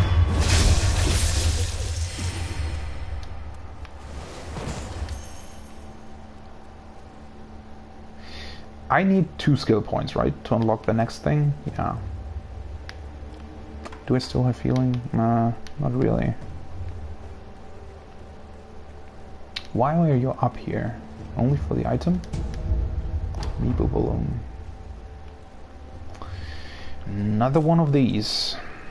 I don't have... Did the big guy... I think the big guy didn't drop coins, right? Zen?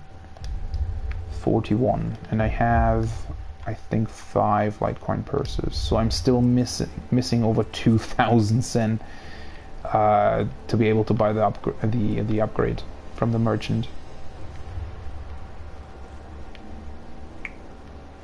No other items here apparently though. Huh, I could have gone this way. Didn't even realize. Could have just backstabbed him. That's... Wait. I was down there, but I think you weren't able to go up here, right? No, I definitely already... I saw this one. The pile of bodies and the dead horse. Alright, so I still have to look out for people that I can eavesdrop on. And I want to go that way. Or should I go back? There's an item over there. Is that maybe the way, like through the mountain back there? To the back path to the cave? Could be. I was just wondering whether or not I want to go to Hirata Estate, but it still feels like there's more. I mean, there's probably a lot more to this area, right? Because this is the main area and not the memory. But I mean, I guess I should just take a look at what's coming next. Ooh, what? Who saw me? Oh, the rooster. Right, I didn't kill him this time.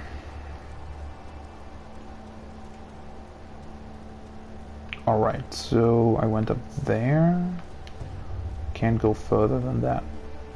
I mean, it's... I don't know why the game...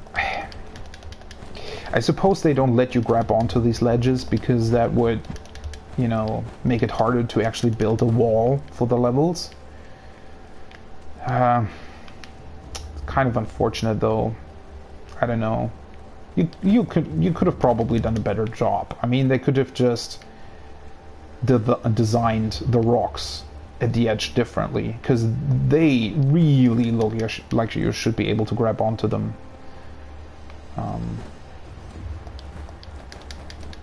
Oh, well, that's me being an idiot, I guess. I thought you couldn't. Well, you can get up here, so I guess it's kind of fine. It's not the actual level border. This is the level border, and this makes a whole lot more sense than what I was just talking about. But I guess there's nothing here really.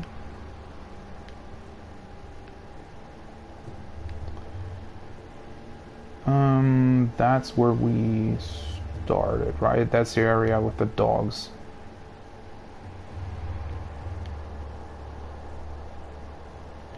Nothing here really, apparently. So I guess we have to go into this building, right? There is no other way.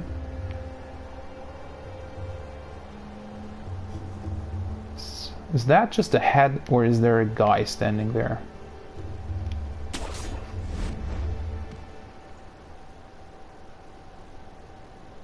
What? No, it's just a head. Right on these boxes here. This actually looks kind of cool, right? It makes sense that like some of the samurai that are running around here would have, you know, had some kind of clothing that they stored somewhere in these houses. But it sometimes also looks like there's just an enemy standing there. That's a really cool little detail. Nightjar monocular, a bamboo tube used to see distant objects. While shinobi already have good vision, looking through this tube with one eye enables one to see even further. The Nightjar ninja serve Ishin Ashina, guarding the rooftops of Ashina Castle, their sharp eyes on the lookout for any would-be trespassers. Not much escapes the eyes of a Nightjar. Nightjar. So the name, or I guess the... Looking through Nightjar Ninja. Serve Ishin Ashina. So we know that Ishin and Genichiro are somehow connected. I mean, they both belong to the Ashina clan, right? It's just that they don't necessarily have the same, like, goal in mind. And we found one of the dudes, like one of these ninja guys that was serving Genichiro in the cutscene where we got our arm cut off. So I suppose a Nightjar ninja would be one of these guys, you know, with the like masks and the like this ghillie mantle that they wear with the feathers. Nightjar monocular. Let's see what this does. Wait. This is where it came from.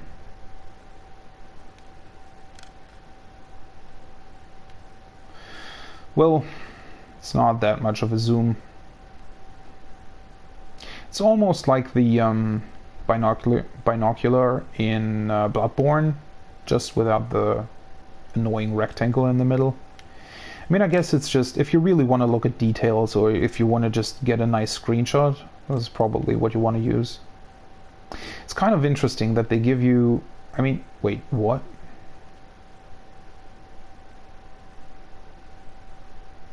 Didn't I just look in that direction?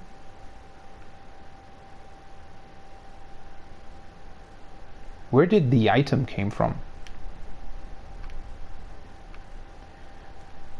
I was just talking about the clothing. Did somebody just drop an item there?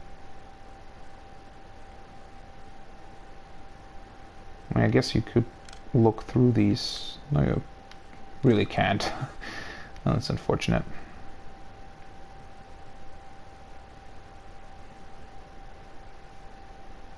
There's a guy sitting there. Oh, there are really a couple of enemies down here. See at least 4. Oh, there's a big dude. Is that another mini boss? Suppose it is. He kind of looks like the first one I fought. So probably want to defeat him for another prayer beat. I'm getting close to my first upgrade. So I'm thinking I might want to get the first upgrade before heading into Hirata Estate. That's probably a plan. I really like that you can actually, like, up there on the roof, looks like there is an item there. I really like that the draw distance of the item glow is really far. Because that tells you that at some point you're gonna be able to walk on that roof, which is a really cool prospect. And we can also get a really good view of the castle, although it's snowing a lot, but it's a really big castle. So there are a bunch of dudes there.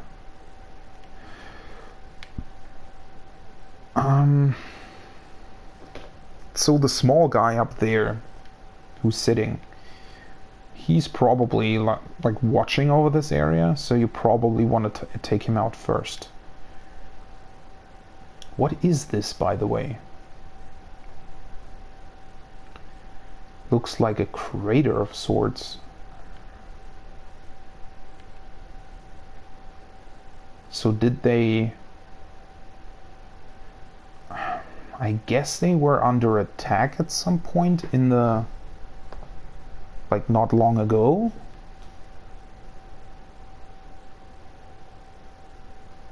Seems that way. I mean, they are talking about war a whole lot, right? And we know from the memory that Hirata Estate was apparently attacked 3 years ago, and we know from the map that Hirata Estate is pretty close to this castle. So the crater, I don't know that they would have necessarily attacked the estate and the castle at the same time. But I mean, this has to be more recent, right? I'm still trying to figure out why there's so much destruction going on here. Because, I mean, there are a lot of guards here, right? These samurai are actively guarding this castle. So it wouldn't really make any sense to leave the castle defenseless. If you have this many guys here, you also want to keep up the walls, right? I mean, I guess all this, like, wooden structures, like the fences, they seem to be, you know, like the wall over there, it was destroyed and they kind of quickly rebuilt it. So it seems like they just might have survived an attack shortly before us passing through here, and they just quickly tried to get in reinforcements and, you know, put up these fences in order to at least have somewhat of a defense for them. So I guess that means that there was an attack on this castle not long ago. Might be interesting to try and find out who actually attacked these guys. Because we haven't really heard about any, like, enemies to the Ashina clan, right? All we know so far is that the clan resides here. There is or was a war going on, and Genichiro, who belongs to the Ashina clan, is trying to do something with Lord Kuro. But apart from that, we don't know anything about any potential enemies that might want to, you know, attack this castle. But we do see a lot of the destruction that they apparently caused at some point.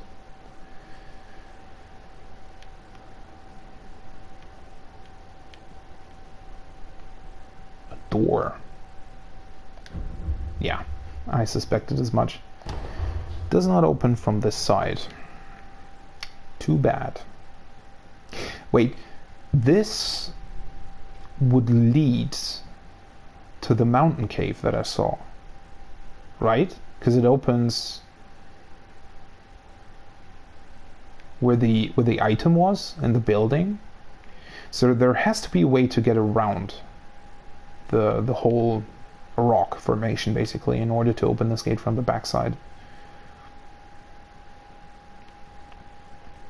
Might be behind. Can I? Maybe there's something behind there.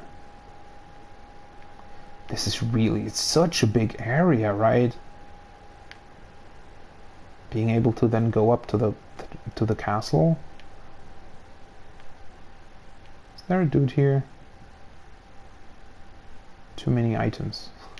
Feels like you're going to be attacked at some point. Yeah, of course there's a dude here. Oh no, that was a guy that was patrolling outside.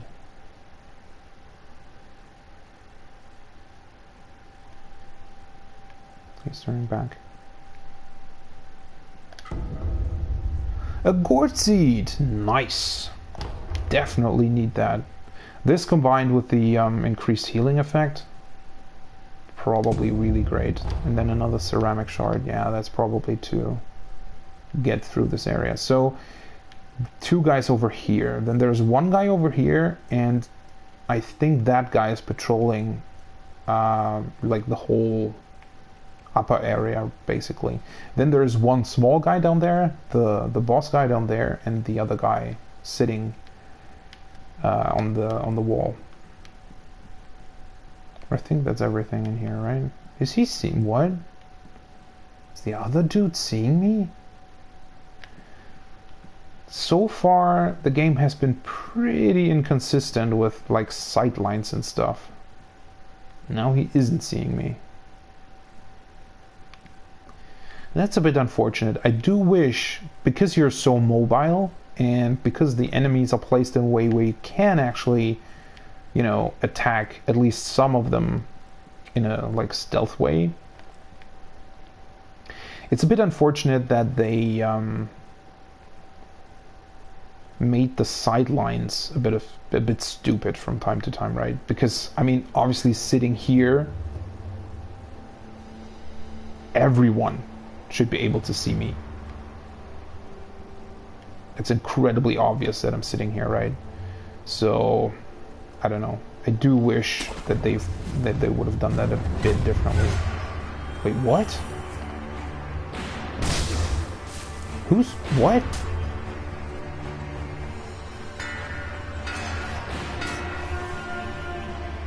Yeah, I suspected as much. He's actually alerting.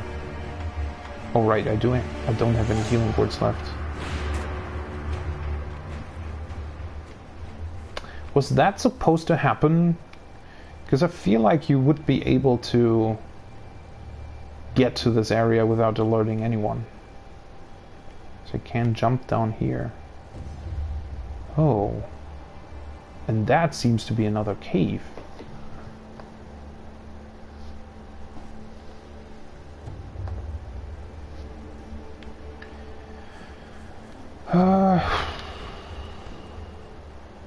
Do I want to just go down? There's nobody here, it seems.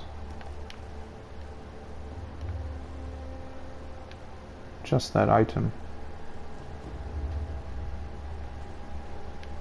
And we can take a peek inside. He's also patrolling. There's the other guy. Is he coming this way? No, he's turning around.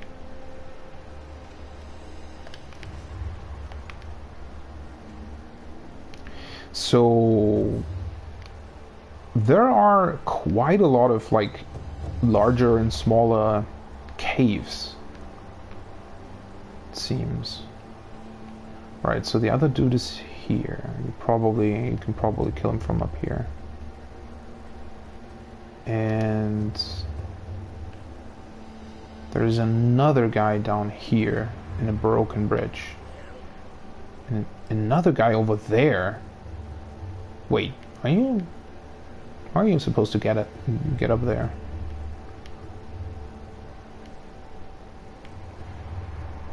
Why am I able to see that guy? How do I get there?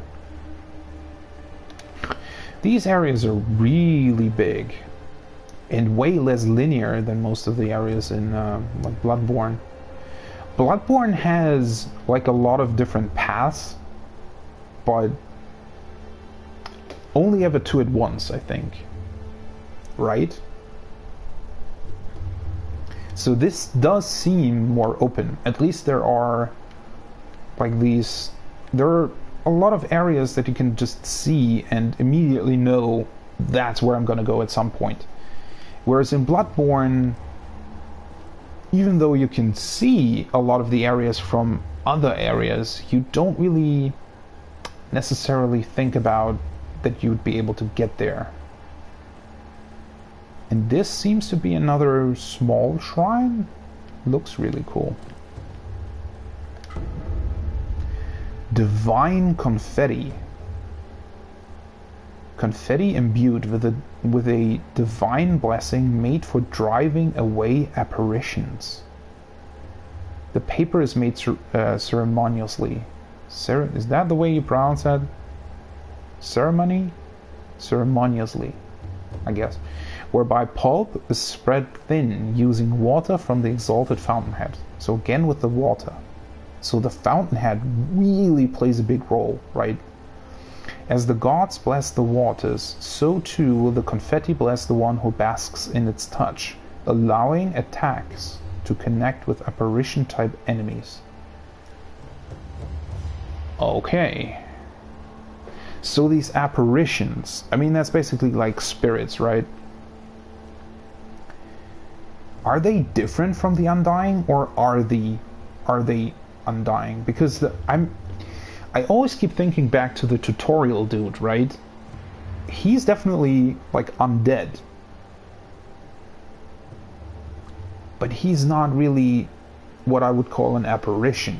He's not like a spirit of sorts, or he doesn't really have like magical powers, or maybe he's just not using them. I don't know. So we definitely need this confetti at some point.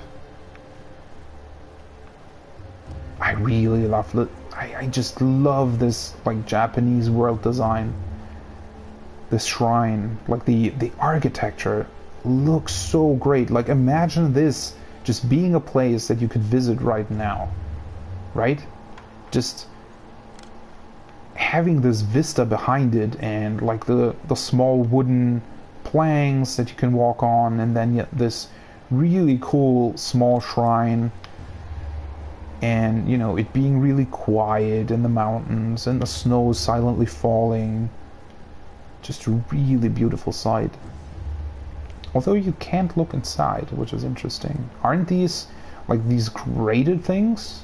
Aren't they normally windows? So maybe it was bolted up for some reason. And then there's a note up here. Turn back if you value your life. You can't behead the headless. Our swords and pikes did nothing. Temple posting. Well, so I guess there are headless people somewhere in this game. And I suppose that's where we need the divine confetti. I'm almost 100% sure about that. I mean, that's why you find it in this area. I kind of like that they do the same thing on Bloodborne, right? With the small sparkle on stuff that you can read. That's a really nice touch. It's much more... I mean, for people who are kind of aware of their surroundings, and especially because you do get the read prompt when you walk up to it, might not be necessary to also have this sparkling thing on it, but then again, doesn't really harm anything. So there apparently are headless people. So is this cave supposed to be an optional area? That looks kind of ominous down there. This looks, I don't know. So there is a cave over there with ice. And there appears to be a cave over there with something glowing inside. Almost like a sword. But there's also another cave if you go basically around this path.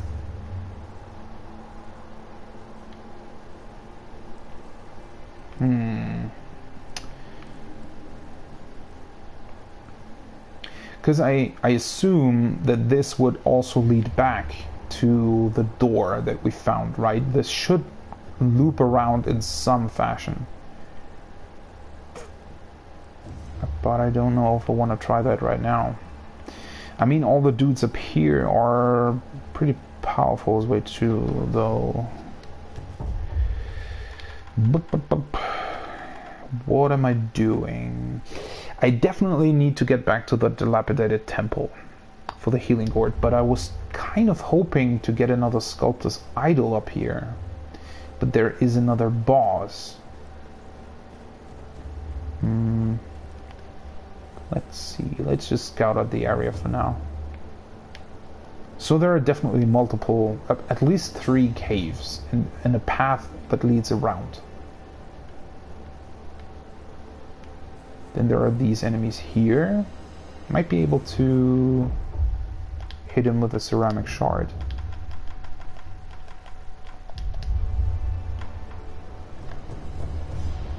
Or not. He's turning back really quickly. Then there's this bridge, and we do see a guy up there. So it seems like that's where the level continues.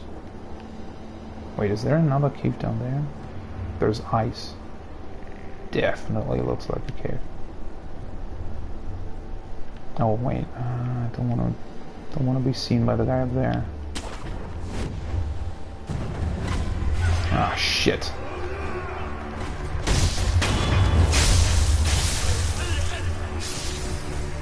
Wait,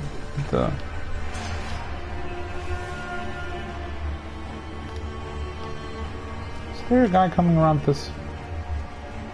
I mean, you can probably pick them off one by one, right?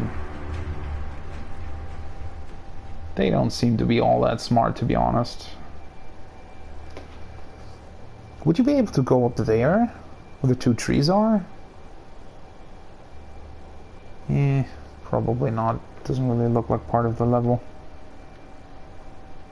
I thought one of the guys would be coming this way. Maybe he is. Come here. Let me kill you. Is he seeing me if I turn, like if I do this?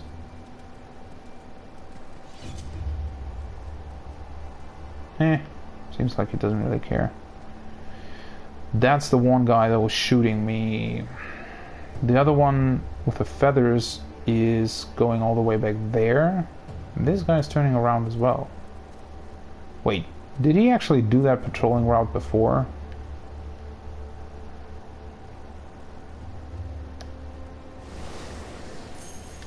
Always forget the coins.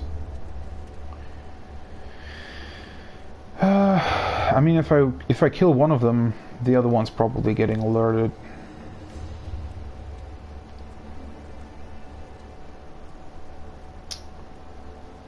So how do I want to do that? Oh shit. It's definitely not what I wanted to do. Oops. You didn't hear anything. Why is he targeting that dude? It's kind of annoying. Oh probably. Where's the other one? Over there. So let's get him.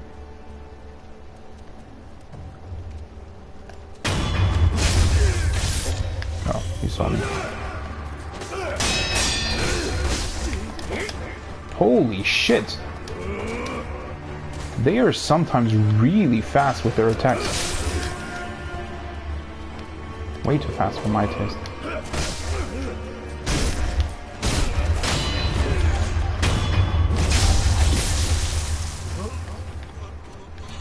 You kind of don't expect that, because these are just like normal dudes, right? And suddenly they just come up to you and hit you like 5 times in a row. Do I want to heal? Kind of want to go back to the Sculptor's Idol, to be honest. Wait, why are there 2 guys here? What the hell? Can I just... Why is this grass here if you can't lure the enemies into it?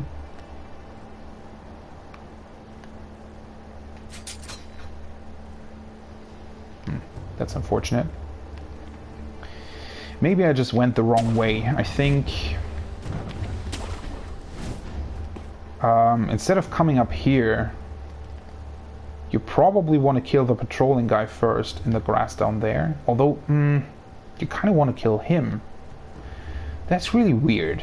I really don't know how you're supposed to traverse this. Now the other guy is looking this way. Wait, were there 3 guys left? Thought there were only 2. So it's the one guy that's looking back here. Where's the guy with the feathers? Or did one of the guys from down there come up here? Did I kill the feather dude? I don't think so. This is weird. No, there he is. Wait, so there are actually 2 guys left. How are you... What the hell? How are you supposed to do that? If this doesn't alert them, I can't hit them with this. No, I can't. It's actually throwing a stone. So, again, kind of weird, right? So he's alerted to me. He knows where I am, and he's actively trying to look for me, right? He's even throwing stones. Now he's yellow again, but he didn't have the red marker up above his head. It's also kind of bugging out. If I go down here.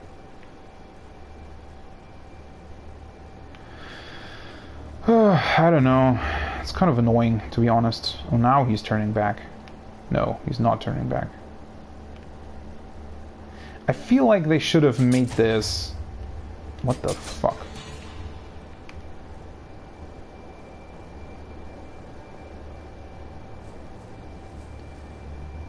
you should be able to lure them into this grass much easier than this.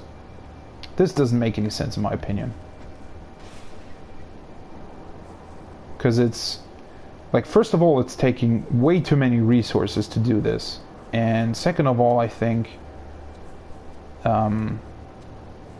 why put the grass here if you're then not really, you know, giving you the opportunity to actually kill these dudes?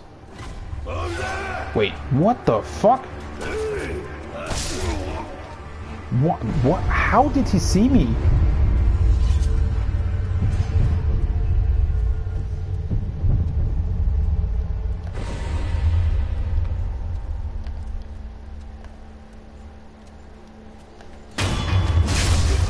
Hello again.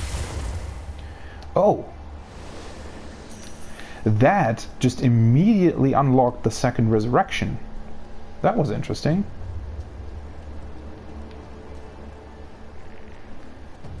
I don't know. This... I really feel like it should be... Oh, he's floating.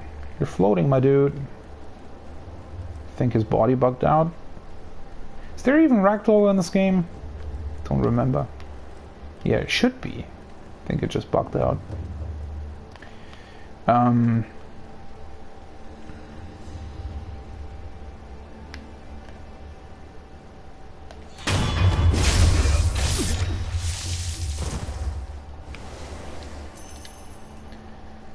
Yeah, I definitely think there should be more or easier ways to lure enemies to you. Because the way they're placed, it almost feels like you don't really have a chance of actually getting to them.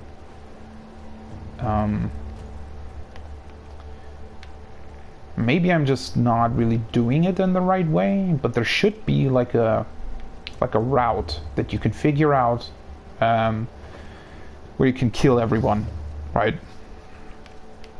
Although, then again, maybe you need to unlock like future skills in order to be able to do that. I definitely want to get the thing that reduces my presence, because I feel like that's going to be really useful, especially with like dudes sitting up top, like that one with the pan. Oh, I could have just killed him. Didn't realize he would go that far. But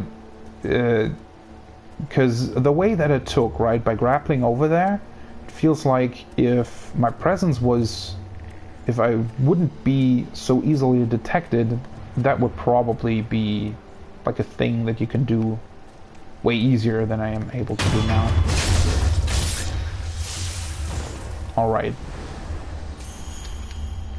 A pellet. That's nice. I am able to purchase the next coin purse, by the way. If I wanted to do that. I think it's actually only the boss guy left, but probably don't really want to attack him right now. Although I could probably get a stealth first hit in. But if he's got like two... I mean, the problem is I don't have any healing gourds. And I also have a gourd seat, so I want to upgrade that. And I also want to try and kill this area like in a more efficient way, I guess. See, this makes a whole lot more sense. So for whatever reason they barricaded this door so I can't go through. This makes sense, right? But having all these doors that you just can't walk through or that you can't open, that's always a bit annoying. Alright, no item left there. He's just patrolling, and I already went to the backside. I was over there. I think I got everything. Let's just quickly take a look at... So this really feels like the continuation of the level. Wait, there's a grappling point there. What was that sound? There are multiple grappling points here. So there's a path, an item. And you can grapple back up. But there's also an item over there.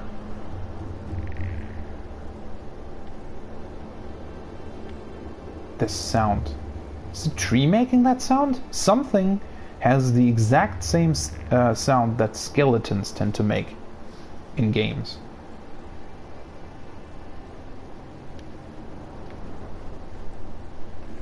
Like, I think it was the exact same sound that normally, like, Skyrim or Oblivion skeletons made. Oh, there is a gap in the wall right there. So maybe... I don't know. Does this path lead down to the cave? Or does it lead over there? Because this really feels like you should be able to go over there. What is making this sound? This really freaks me out. Really sounds like a sound. Oh! Hello!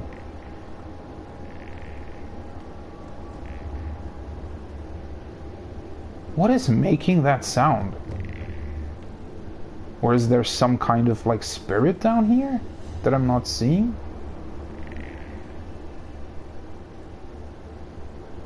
Because it really doesn't sound like a tree. Although maybe it's supposed to be. I can't see any grappling points over there though. And there is definitely... Wait. Still light shining through there?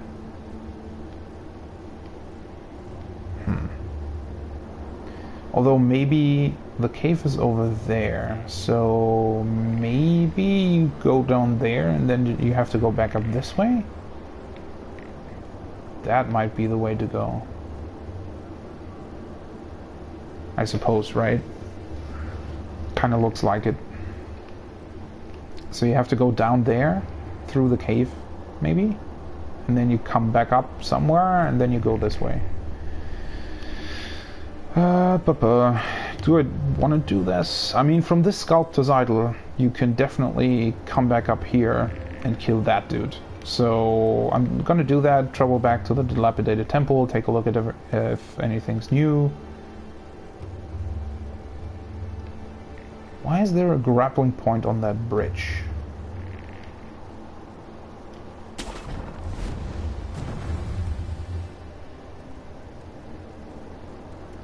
Sculptor's idol is there. Does it even lead down there? Almost looks like it doesn't.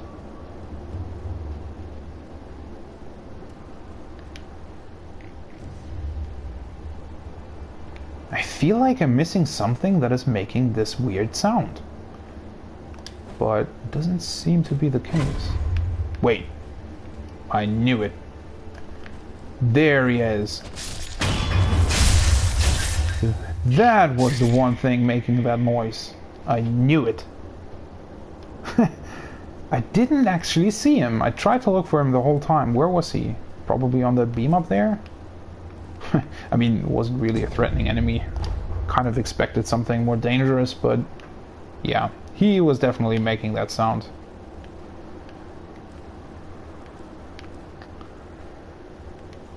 Alright, let's get down here.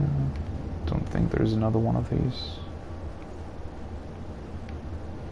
I really like that they put this lanterns up here. Makes it look like somebody has actually been here. I mean, we still don't really know about these sculptors' idols, right? Because the sculptor sculpts these things, basically, right? Although these seem to be made of stone, whereas he does them out of wood. So some sculptor, maybe his master, or the true sculptor, as he called it, maybe he put them up in these areas. So this is the path that leads down. There are a few platforms over there, but that looks really far down.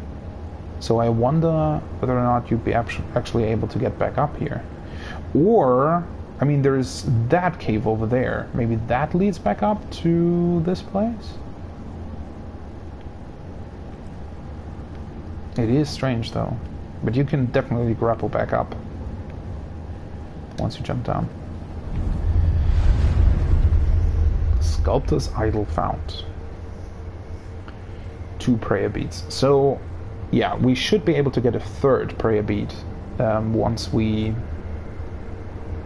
defeat the boss, the mini boss here. Probably wanna purchase a coin purse. So let's rest here.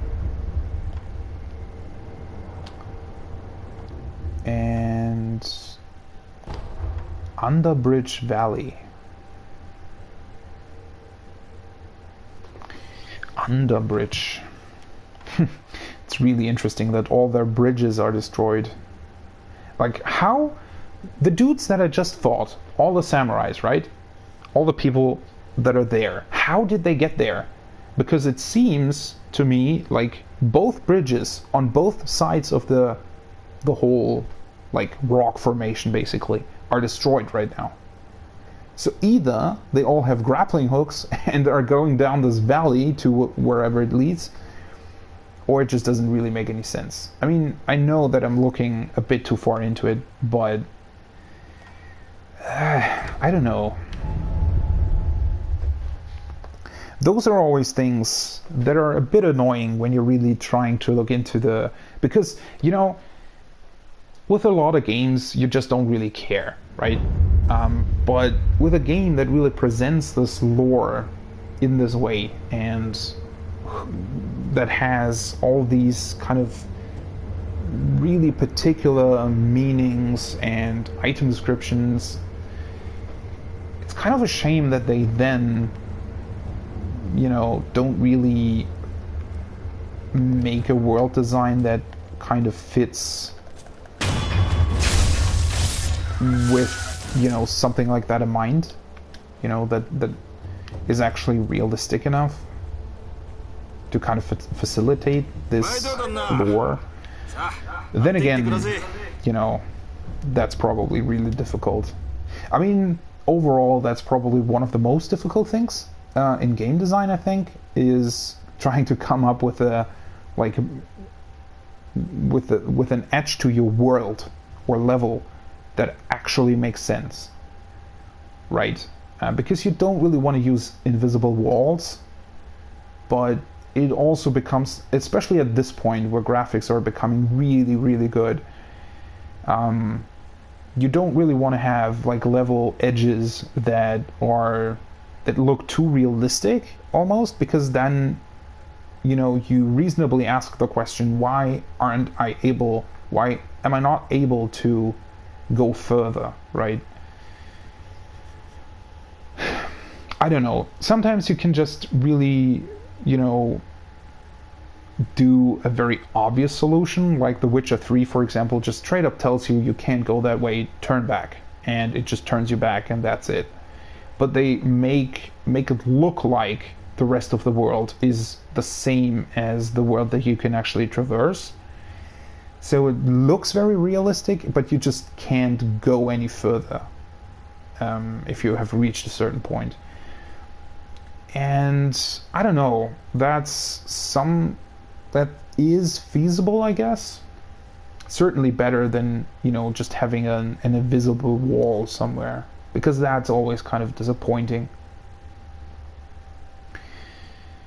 But still, I feel like at this point, you know, those are such basic things, right? Almost every game needs like a level edge. So it's kind of curious that we haven't really found a way to make that more believable, or just having another solution altogether to problems like that. Alright, let's just get a coin purse. I really want to stock up on those to be able to buy his upgrade material at some point. Still not really sure, because his upgrade material really looks like something that, you know, is just a straight up upgrade, whereas the ash that I found seems to be, what am I doing here? Seems to be like a farmable item. Alright, let's travel to the dilapidated temple.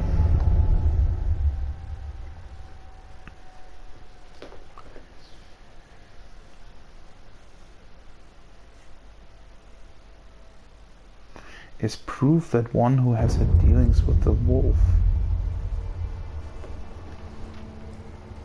I am wondering though, it does seem... Wait.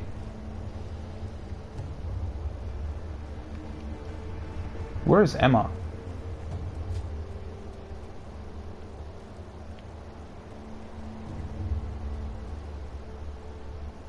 Is she inside?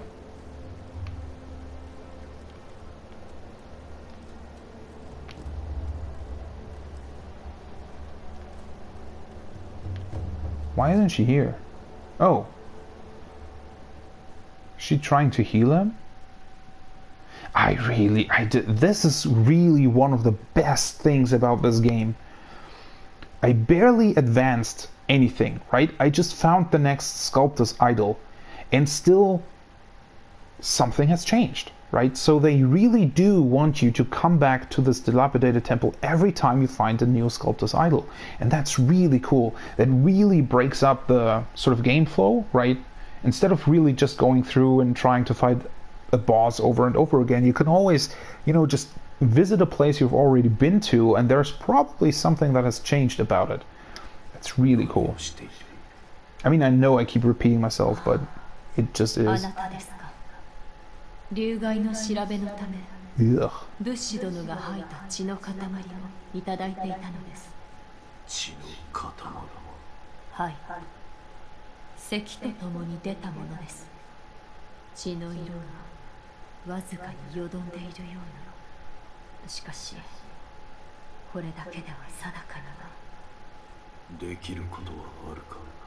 流害にかかったものが吐いた血の塊。それがもっとあれば、より詳しい調べができます。流害にかかった者がいれば、当たってみよう。お願いします。Wow. So we can even do something with that. That's really cool. It's also really cool because this mechanic only appears if you die, right? So if you're just a really good player, or if you already know the game, then all of this wouldn't actually appear, I guess? Well, that means that I have to go back to the maid once again and try to collect blood from her.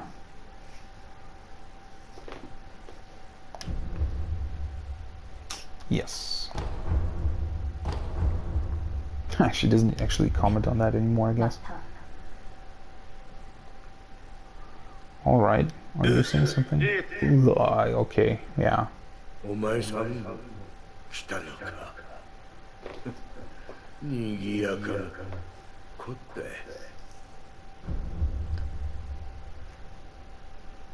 So, I don't have any prosthetics, right? And there's no way to upgrade them yet. At least I think so.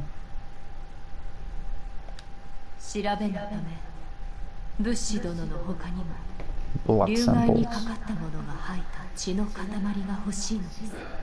Maybe that's why you actually receive 2 Dragonrots at once, so that you have a reason to go, you know, back to the other person. Although they could have just, I don't know.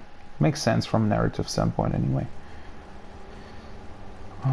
Maybe I should take a look at this thing, but I don't think that it'll open. This path probably...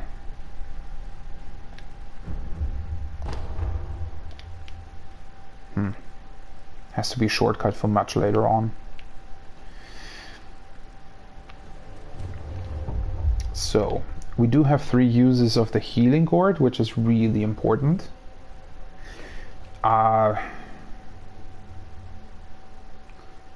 I don't know if there might be a way at some point to increase the number health, you know, of other items. I mean, there might be. There is a skill that lets me increase spirit emblems, right? So there might be. One thing that I'm just noticing, my health bar, the space for the health bar is really big. So I suppose you can actually increase it like almost more than 3 times. Make it 3 times its current size. It's kind of cool. Alright, I'm almost, I think that I'm missing something, but I don't think I actually am. I mean, I definitely need to check out all the caves right now. That's sort of the next course of action. But before I do that, I have to kill the boss dude in the courtyard.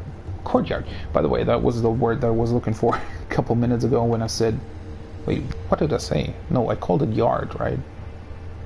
Courtyard, yeah.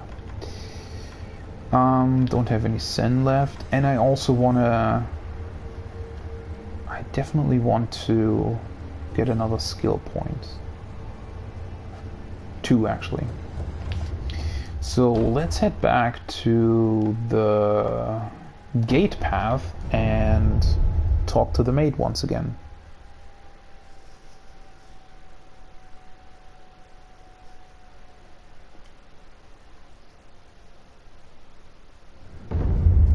It's a bit jarring at times because the loading screens seem to be very high resolution. So they look almost better than, you know, the game.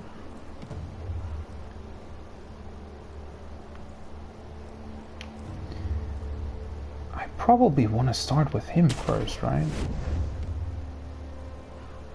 So they start walking. The other dude walks up there and then just stands behind him. I mean, I could just go to the woman, to be honest. I guess, but I want to get the skill points. I mean, if he's walking up there, oh no, it's already too far, I guess.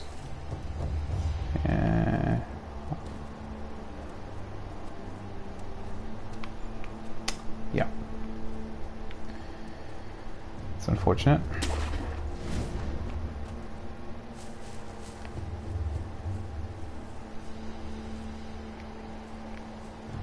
Is there a cave down here? No. I think I've looked at that multiple times by now. Where did the other guy go? Or is he the guy that stands behind that etch over there?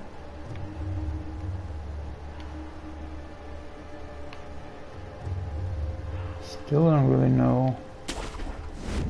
Oh wait, there's another grappling point here? Didn't know that.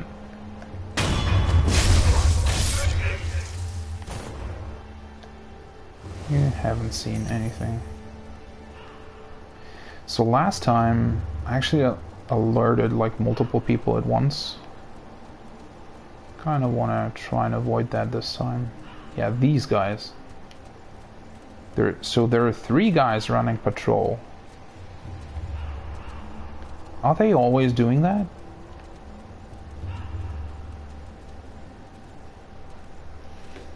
I mean, you can probably pick them off one by one if you're using a shard or something. Where did he come from? Wait, what? 1, 2...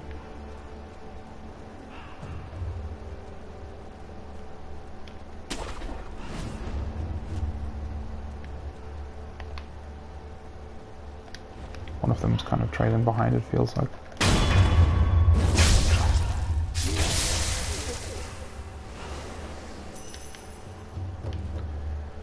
I still don't know where the big dude comes from, by the way.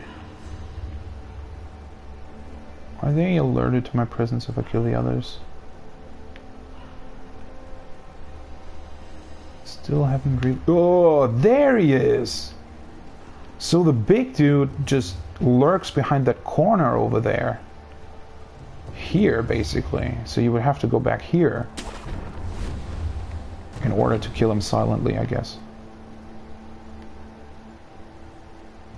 That's interesting. So now I know where he spawns. So if you go up these stairs, you can actually kill him before he even starts his route, right? Which is interesting. Well, now I'm kind of fucked.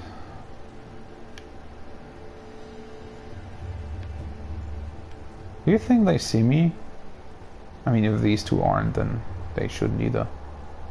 I mean, I can just grapple away. Yeah, of course they see me. Not really big to this though. Oh yeah, he saw me.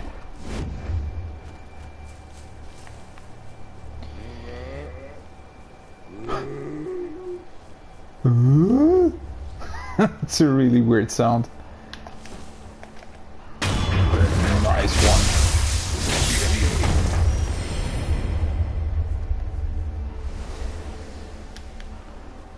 Sometimes it's a bit weird that the game actually targets enemies that are really far away sometimes.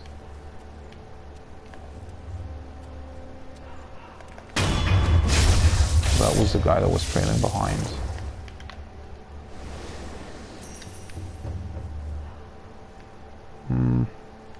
So we want to kill these. I mean, now's the best chance, I guess.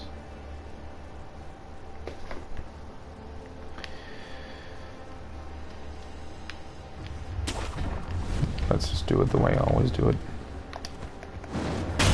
This is really fun. Oh shit.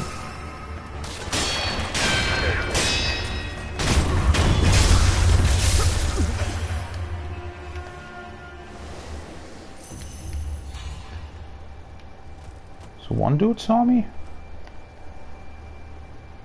No, all of them.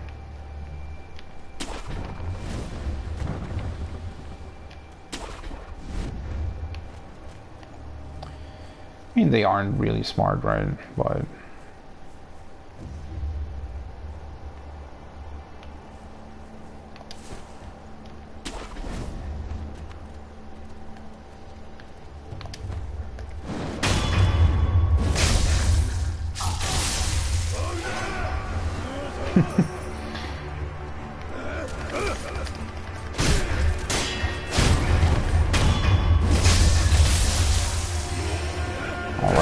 holy hell, where did he come from?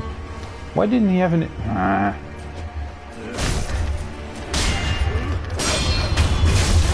really don't like the way that they designed these indicators. They really feel... they really feel that they don't really work sometimes. Like, I mean, that guy was alerted to me, right? So... since my camera was focusing on him and he was standing back there, it should have indicated that he saw me. I mean, I should have known that myself, I guess, but still, there's really... like, why put these markers in the game if the game doesn't really use them properly? Or rather, consistently, I guess. Alright, let's ask her about her blood. Hello, ma'am. Can you cough up some blood for me? Oh, that's probably why it said do nothing. Right, because you can now ask her for her blood. Alright. Cool, cool.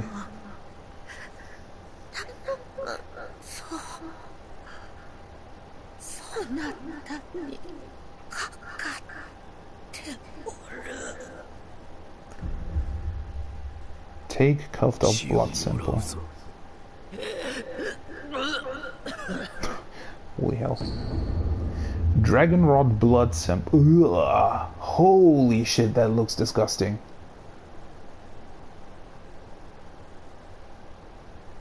Ugh.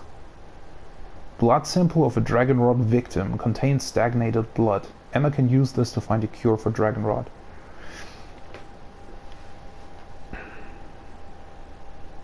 So far, this is a really interesting system, because it works by you dying, right?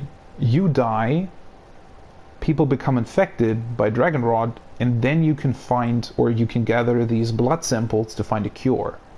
So in a way, it's actually better to die, because only that will give you a chance to find a cure. I mean, obviously, if you're never dying, people never become infected by Dragonrot, but it's still something that, you know, should be addressed and should be dealt with at some point. So I really like it, the way they've done this circle, basically, where you die, people get infected, but that's also how you cure the illness, basically. It's a really cool way of doing that. Emma can use this to find a cure for Dragonrot, yeah.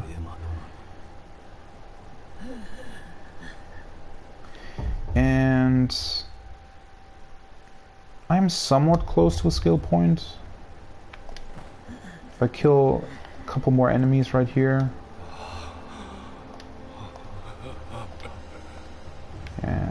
Alright, so that's the same thing I said before. Need to kill the guy with the cannon first. Do I have... yeah, I have the healing gourd. I mean, I'm just... I can use that. I'm just trying to farm some skill points anyway. I mean, normally, like in Bloodborne, I've never really actively farmed for blood echoes, I think. But I really, for some reason, I mean, these are RPGs, right? And while a lot of the fun thanks, game. A lot of the fun of these games comes from, you know, the challenge, the fact that they are pretty hard and that it's pretty hard to deal with bosses, right? I mean, most games these days, it's rather uncommon that like a mini bosses like this, right, that I've encountered so far actually take multiple tries to take down.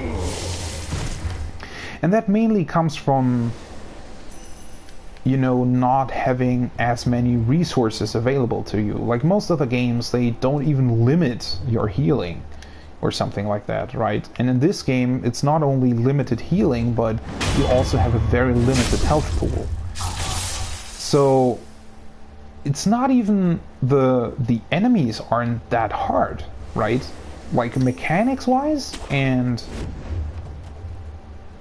just from a design standpoint, most of the enemies in this game aren't even, at least so far, they aren't even that hard.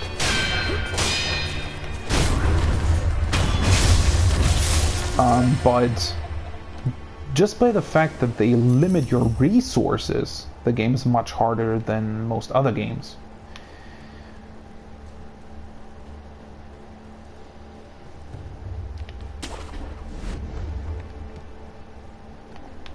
Are you coming back? What the hell? How did you...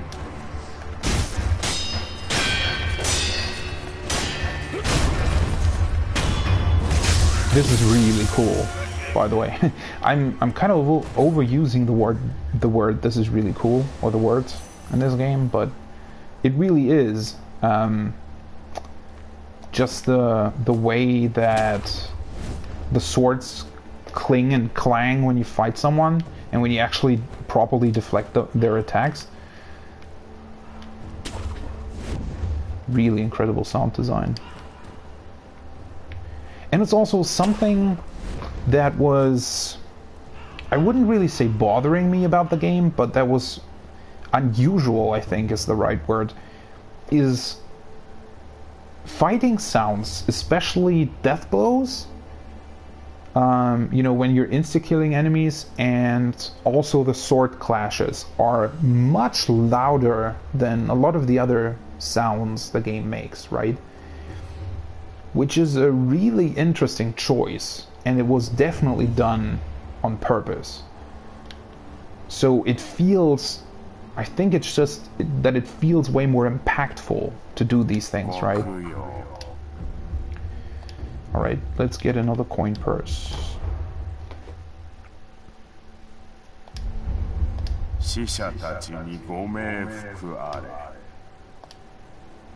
And this is just another thing about the game that I like. The fact that you can purchase these coin purses, right? So you're saying, well, I want to keep my money when I die. So you're able to purchase these, and you know, yeah, you basically have to pay 10% interest rate, but it lets you keep your money on death. Really interesting part of the economy. And you can't do that unlimited times, right?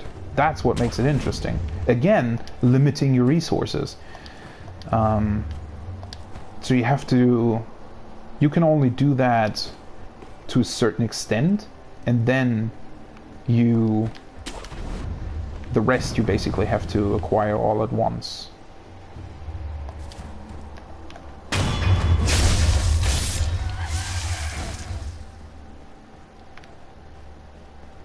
So now I have the blood sample. I probably want to go back to...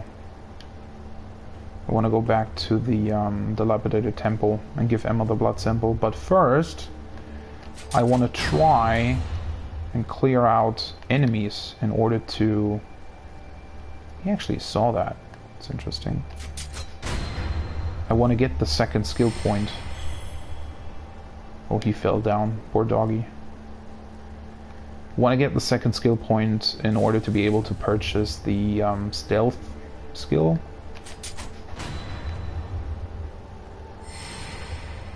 This is really cool that you're able to kill them with spirit emblems this way.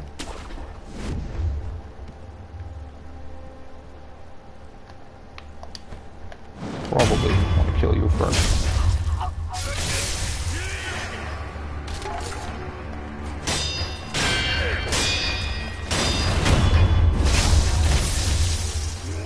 You didn't see anything. That's really interesting. Where is he?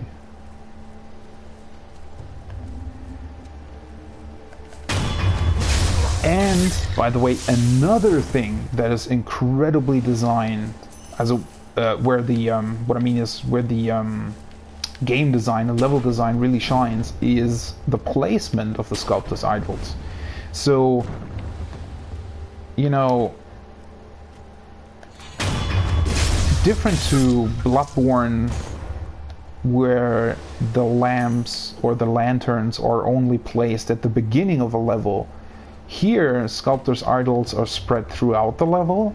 I mean, it's a bit different because you obviously have these mini bosses in between, so technically you could argue that they are at least, you know, somewhat related to that, but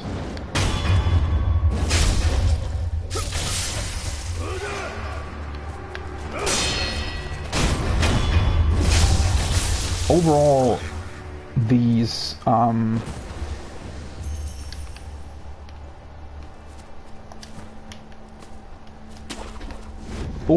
sculptor's idols are placed really well because you approach an area first, right?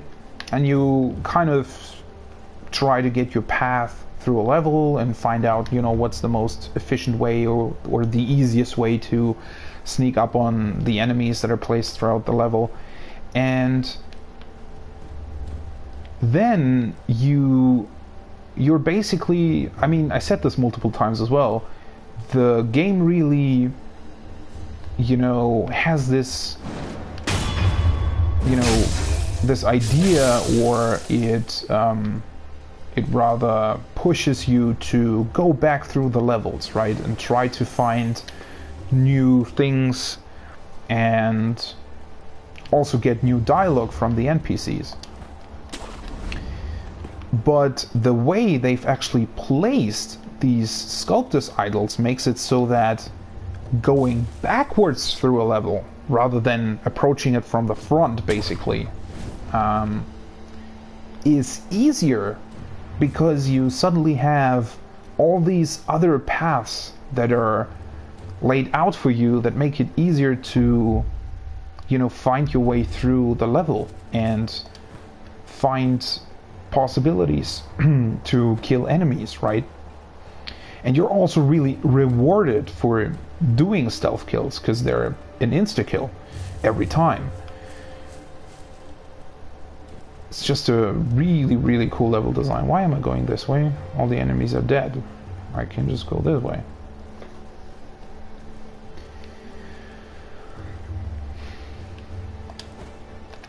Oh, that was the wrong button. So it rewards exploration in a really cool way. And it also rewards going back to a level. That's really interesting, right? That's, again, something that comes up in game design very often, is using the resources that you have efficiently. You know, a lot of people criticize developers for reusing assets and, you know, to an extent, if you actually are developing a completely new game or a sequel, then you can be expected to actually put in the effort, right? So, you know, in a game like Destiny 2, for example, you can clearly see that most of the assets are just copied over from the first game. I mean, they definitely did improvements, especially on the engine and it being able to run on PC. Then again, they delayed the PC version, so not really giving any credit there.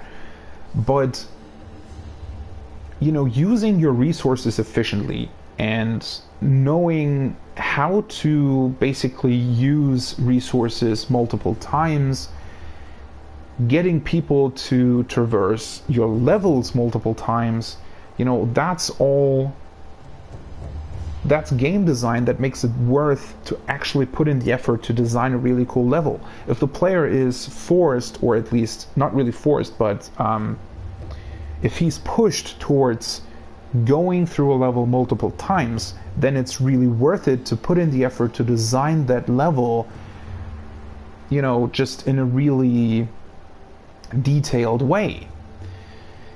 And this game does it without actually making it seem like that's supposed to happen. It's really natural, the way that they guide you back to these places, because you found these NPCs that you want to revisit, you found, you know, a couple other things that you may want to revisit, or just side paths that you haven't looked at before. And yeah, it's just overall really good level design. And also keeps it really interesting. And at the same time, it also additionally gives you the ability to farm resources, right? To acquire skills or purchase items, which makes it worth to the player as well, right? You really feel like it makes sense to go back. Alright, so I'm kind of close to the next skill point. I should be able to... So I killed these guys over here, right? I already killed all of these. And that's the path I already took. So I should be able to...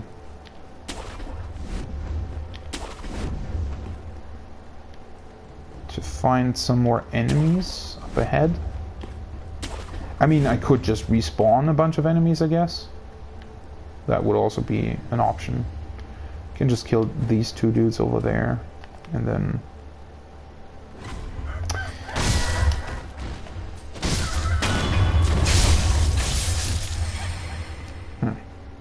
Still don't know what these roosters are actually for, because they don't really seem to alert the enemies to your presence if they see you. Maybe they're just supposed to be annoying enemies. That's really another thing that I'm kind of wondering about, right? Is it looks like these roosters are supposed to alert the guards of your presence. They actually don't really. That timing is really annoying.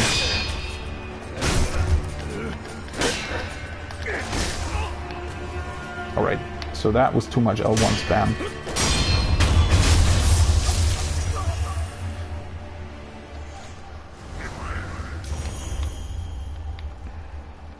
Another ceramic shard. 76.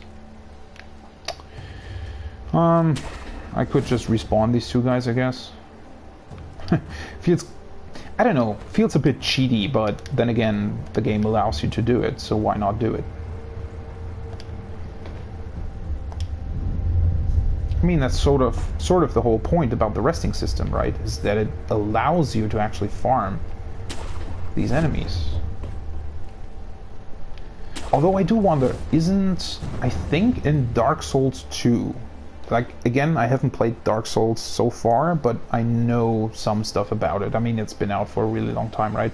The 3 games, I mean. In Dark Souls 2, I think, this time I timed it right.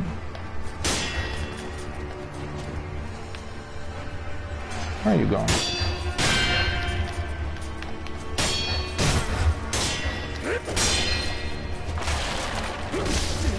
What the?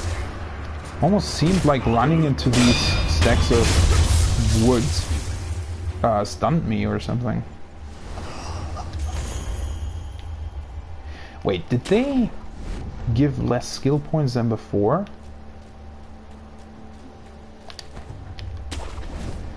So now he did see me, but he's not doing anything.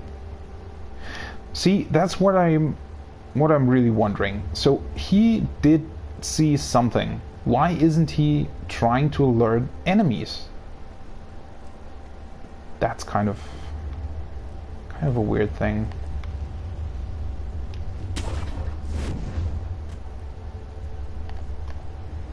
And also this dude, I've killed multiple times now and he doesn't really seem to drop anything.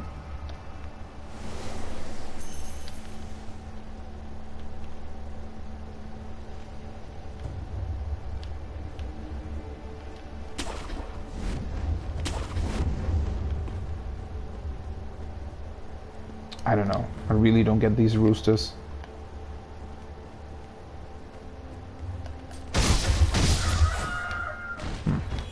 That was weird.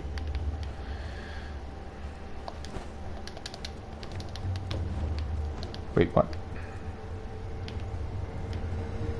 Alright.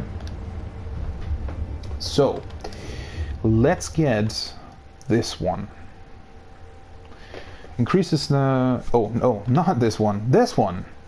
Suppress presence. Reduces an enemy's ability to perceive those who are in stealth. By the way, did I... Run and slide, mid-air deflection. These two are still... I still don't know why they are there. I haven't really met any enemies where that would have been useful, I feel like. Alright, let's get this one. And it did unlock everything else. It's interesting.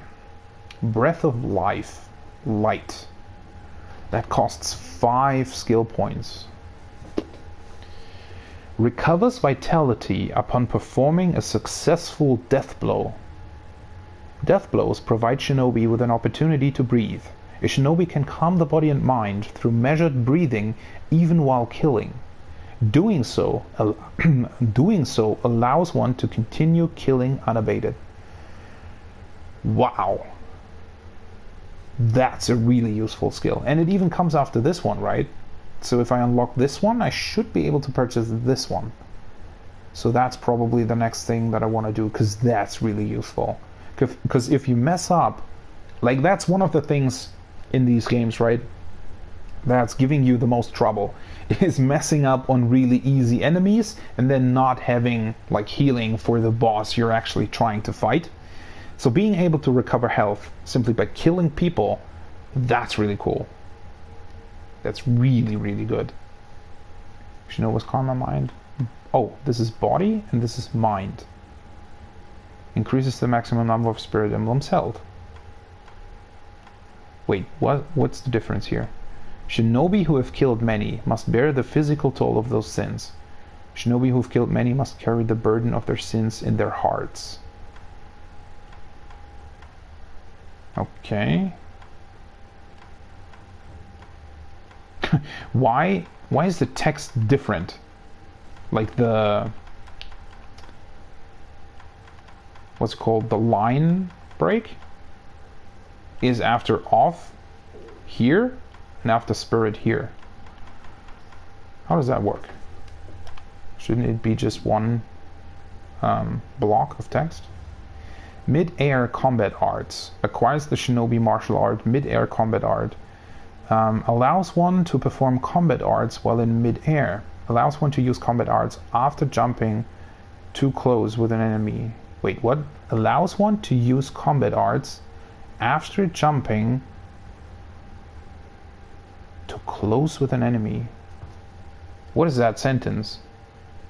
Is that like a correct sentence? Or immediately after jumping a sweep attack? Allows one to use combat arts after jumping.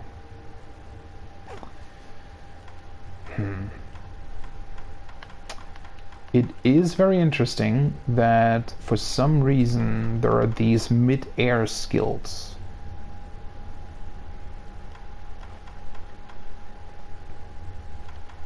I mean, depends on the combat arts, I guess, right? I only have one of them unlocked right now. This one, the Whirlwind Slash. Wait, this... No, this is a Lightning skill. Ah, this is really powerful. And I wanted to get these anyway. So the next 7 skill points, I guess, should be this. And then what's this? Latent skill Shinobi Eyes increases the damage inflicted to posture upon executing a successful Mikiri counter. Alright. Shinobi's eyes do not follow the blade without anticipating its movements. Remaining composed even when fearful of its sharp edge is the key to victory. I haven't met any enemies though where I would really be able to use this. So, I mean, even doing the Mikiri counter would be pretty powerful, right?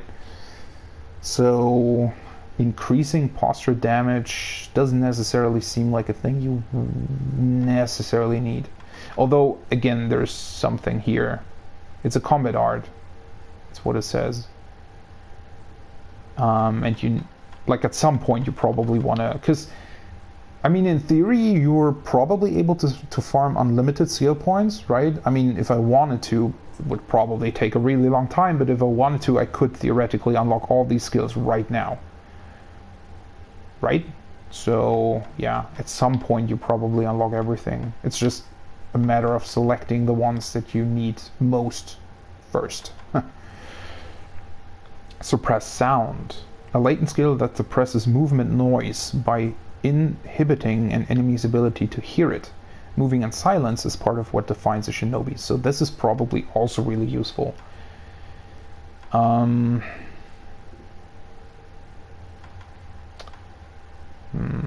Vault over. A shinobi martial art that allows one to leap over and behind a posture-broken enemy.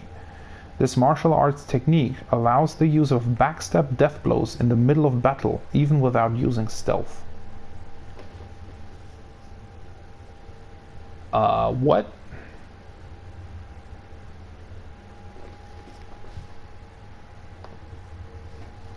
That's a weird description. X on posture broken enemy, vault over jump and behind the enemy.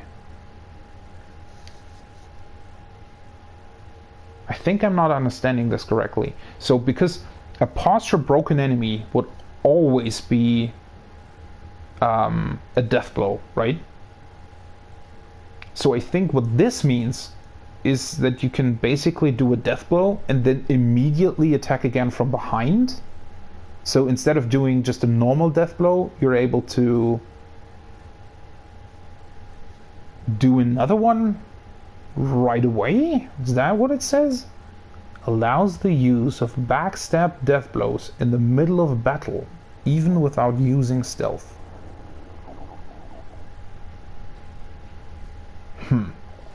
Makes it sound, because again, like a posture broken enemy would always be, you could always perform a death blow on them, right? So why would you leap over them if you can just do a death blow? Unless you would be able to do a second death blow if performed correctly. The description on this is really ambiguous, unfortunately. Alright, so I want to... This one I want, and this one. And in order to get this one, I'll get this one. So I don't know whether or not I want to get this one first or this one. Kind of depends on where I actually acquire the skill points, right? Because if you're like, if you know that you might be fighting a boss and you have 3 skill points, I'd probably get this instead of the other one. All right, let's rest and then I guess try and kill the other dude, right?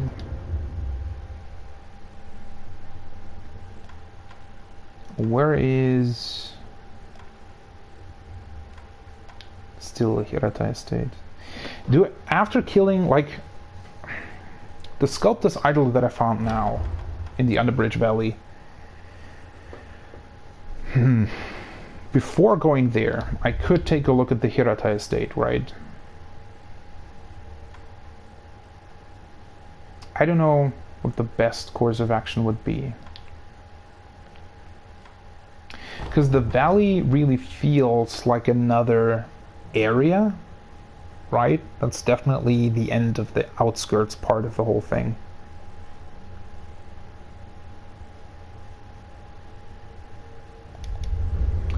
So maybe I could take a look at the memory next. Oh wait, I need to travel. Travel on the Bridge Valley.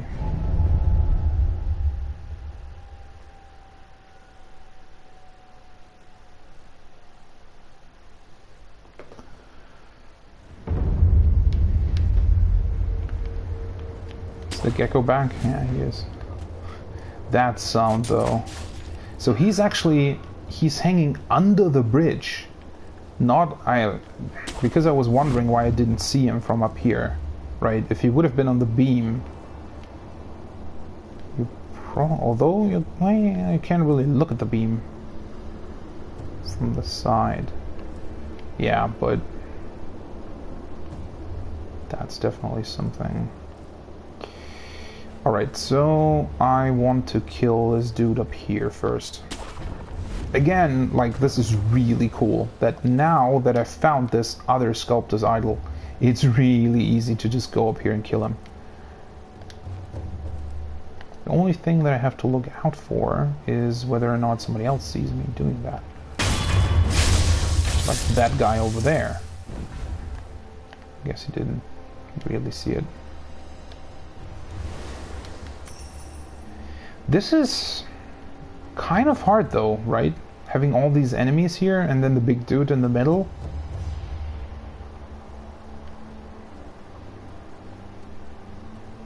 Although now I really do have a lot of like items to use.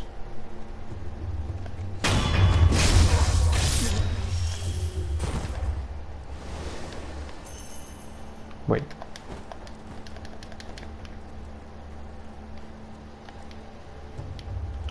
Like a lot of healing items, I mean. How are you supposed to kill that one? I guess you could just kill him while he's down there. But he's immediately walking back up again.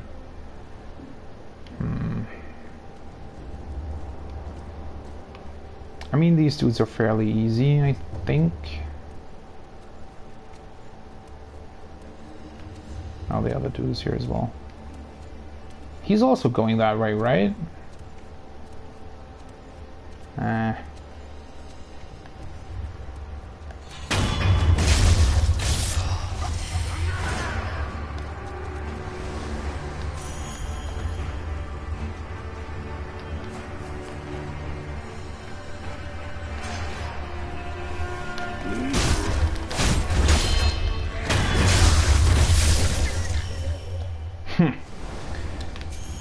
I wouldn't have thought that he'd actually seen me. Again, whoa! What was that? He was just teleporting.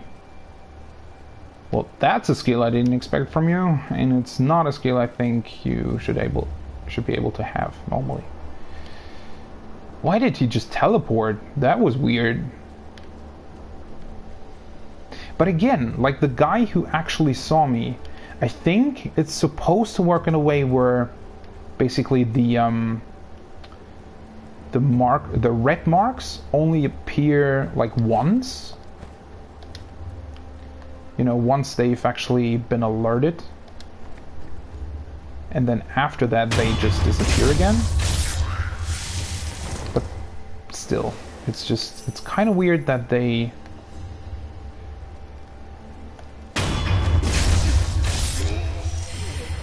It's kind of weird that they do it this way instead of... I mean, I guess it's a better solution than what like Assassin's Creed or something did back in the day, where they just... I don't even know how or if the new Assassin's Creed games work the same way, but I think the first and also the second one, they also had these markers, right, that would indicate whether or not people had seen you. But because they had so many enemies, even though it wasn't really... Like the first Assassin's Creed, sometimes you would fight like 20 enemies at once, but only one guy would attack at a time, right? So it was incredibly easy. And also you had like a counter move that you could do that would just immediately kill anybody that attacked you. And it was incredibly easy to execute as well. So, you know, most fights in the first Assassin's Creed would basically dial down to you having like 20 enemies standing around you, and everyone would just one after the other attack you, and then you would just immediately counter you. So it would be just basically waiting for 20 enemies to attack you one by one, and performing like this really easy to do counter every time.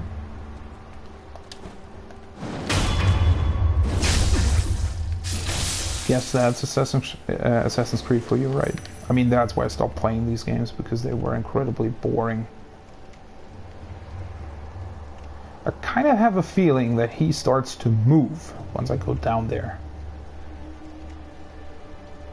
I mean, I could just grapple back up. Wasn't there like another dude down there? Or am I missing something?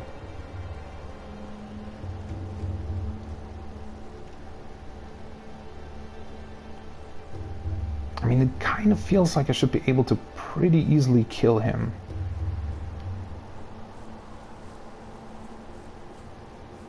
If I can perform a death blow on him at first. Because I don't think that he has like these incredibly strong grappling attacks the other dude had. Can I just sneak up on him? He's probably moving if I jump down behind him. But there doesn't seem to be anybody else here right now. His leg is really sticking out at the wrong angle. I can just do this. Yeah, I knew it. I knew it. Alright, so I think he's just patrolling back and forth through the courtyard, so it's a matter of knowing when he turns back, I guess. Alright, that's a really short patrol. Can I jump onto him? Not really. Just have to time it right, huh? That's a really short patrolling route. Am I able to lure him anywhere?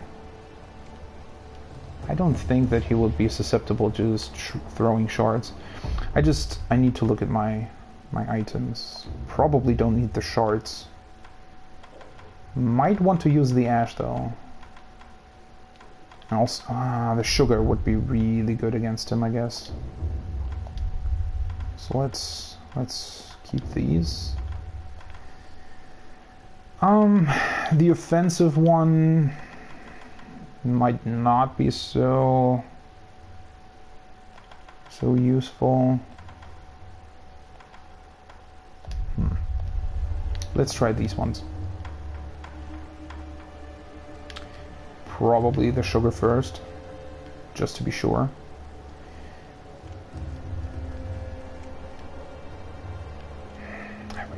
I don't know where I should...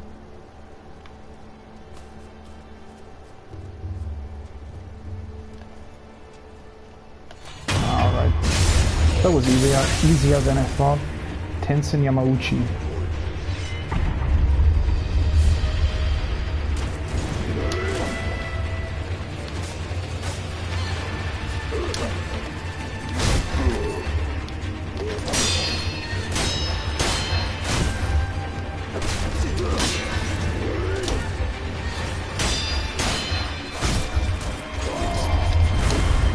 Holy, that would...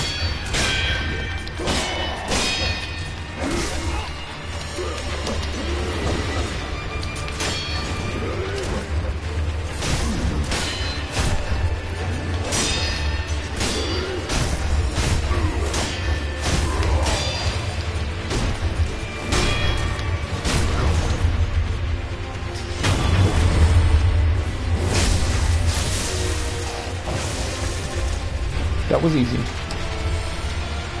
Holding one's guard causes posture to recover more quickly.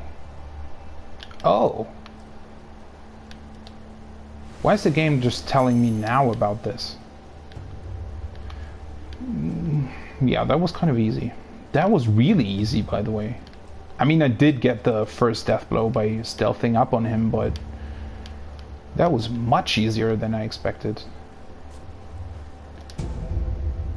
Scrap iron. Nice. Still no clue how to use that though. But maybe you need to, I don't know, get to a certain point of the game. Really can't tell. So I got all the items up there. The only things that's really missing right now would be to travel down the side path. Which, it did say that there were headless guys right there, right? Here. But, yeah, it should still loop around, right? I mean, I do have enough healing. By the way, did I ever try to use the homeward idol?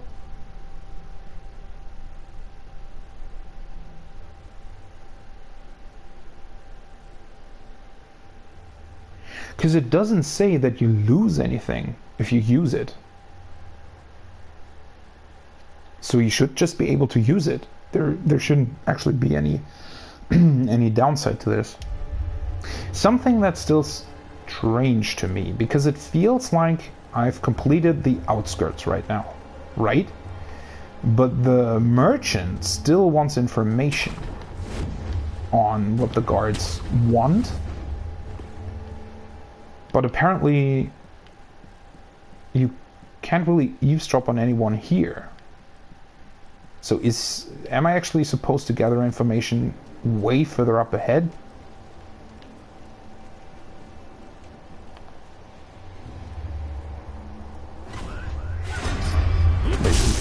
What the hell? Alright, so that was not really pretty.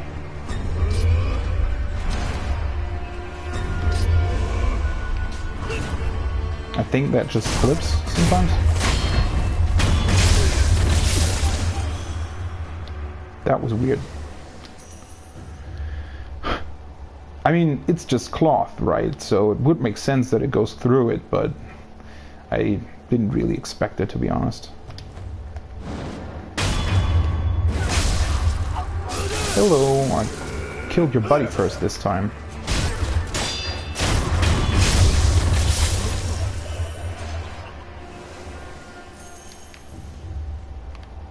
$220. Am I actually able to purchase 2 coin purses?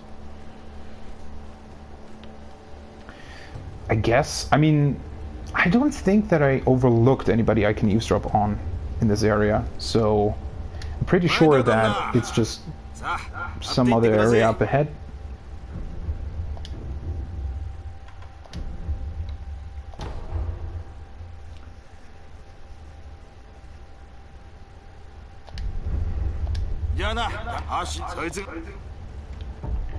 Gonna do that. I still have, by the way, I totally forgot to give the blood sample to Emma, right? Totally forgot about that. I have 10 Litecoin purses, so that equates to 1,000 sen. Still a lot missing.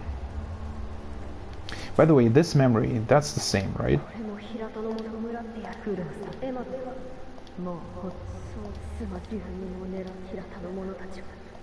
Yeah, that's exactly the same memory. It's interesting that you can look at it over and over again. I mean, if you want to get the information, I get it, but Just strange that they allow you to do that. Alright, so let's bring the blood sample back, and then I might be able to look at this path. Right there. I mean, that definitely loops around, right? I mean, at first I thought that you'd be able to basically go through that building and then come down this path, but now it seems like you actually go back up rather than down.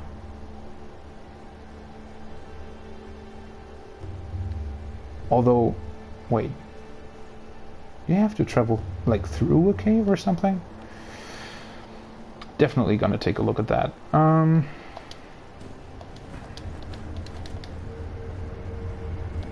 Let's see here. Let's rest first. So I have 3 prayer beads. I mean, maybe there's like a mini boss in the cave, because I was thinking about getting at least 1 upgrade before I go into the memory to the Hirata estate. Then again, maybe there might be a mini boss there that I can fight to get an upgrade. Because at this point, it's really interesting how Sekiro does it compared to Bloodborne, because in Bloodborne you're able to level up pretty quickly, actually. Although, well, you're actually fighting the first boss before you even have the chance to level, right? In theory, at least. Yeah, I don't know. Definitely a very interesting system that they did here. Alright, let's check out the blood sample and what Emma says to it.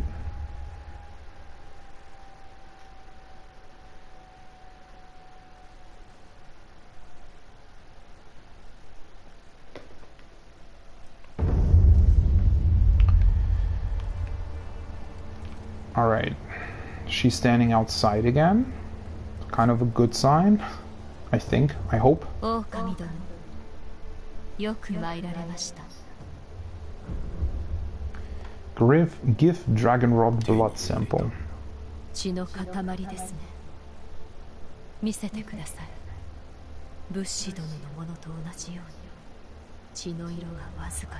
The color is slightly tainted.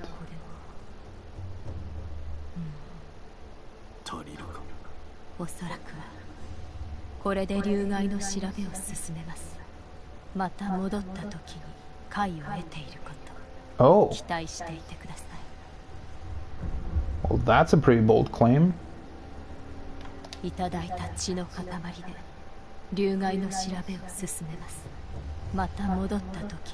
When we speak again, so do I just have to travel to like a sculptor's idol and just come back? Or does that refer to me having to like clear out another mini boss?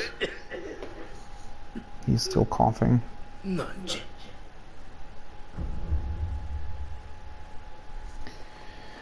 Still nothing about upgrading though.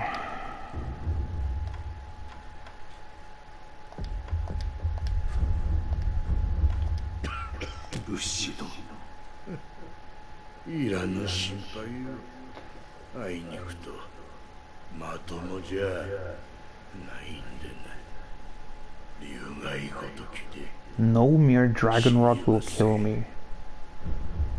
Are you certain about that?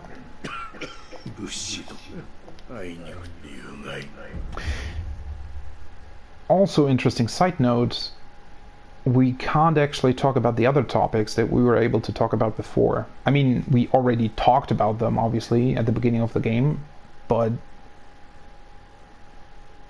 curious that they aren't available anymore. Maybe it's just because with the Dragonrot, maybe if we cure him, we are able to talk to him normally again. Alright.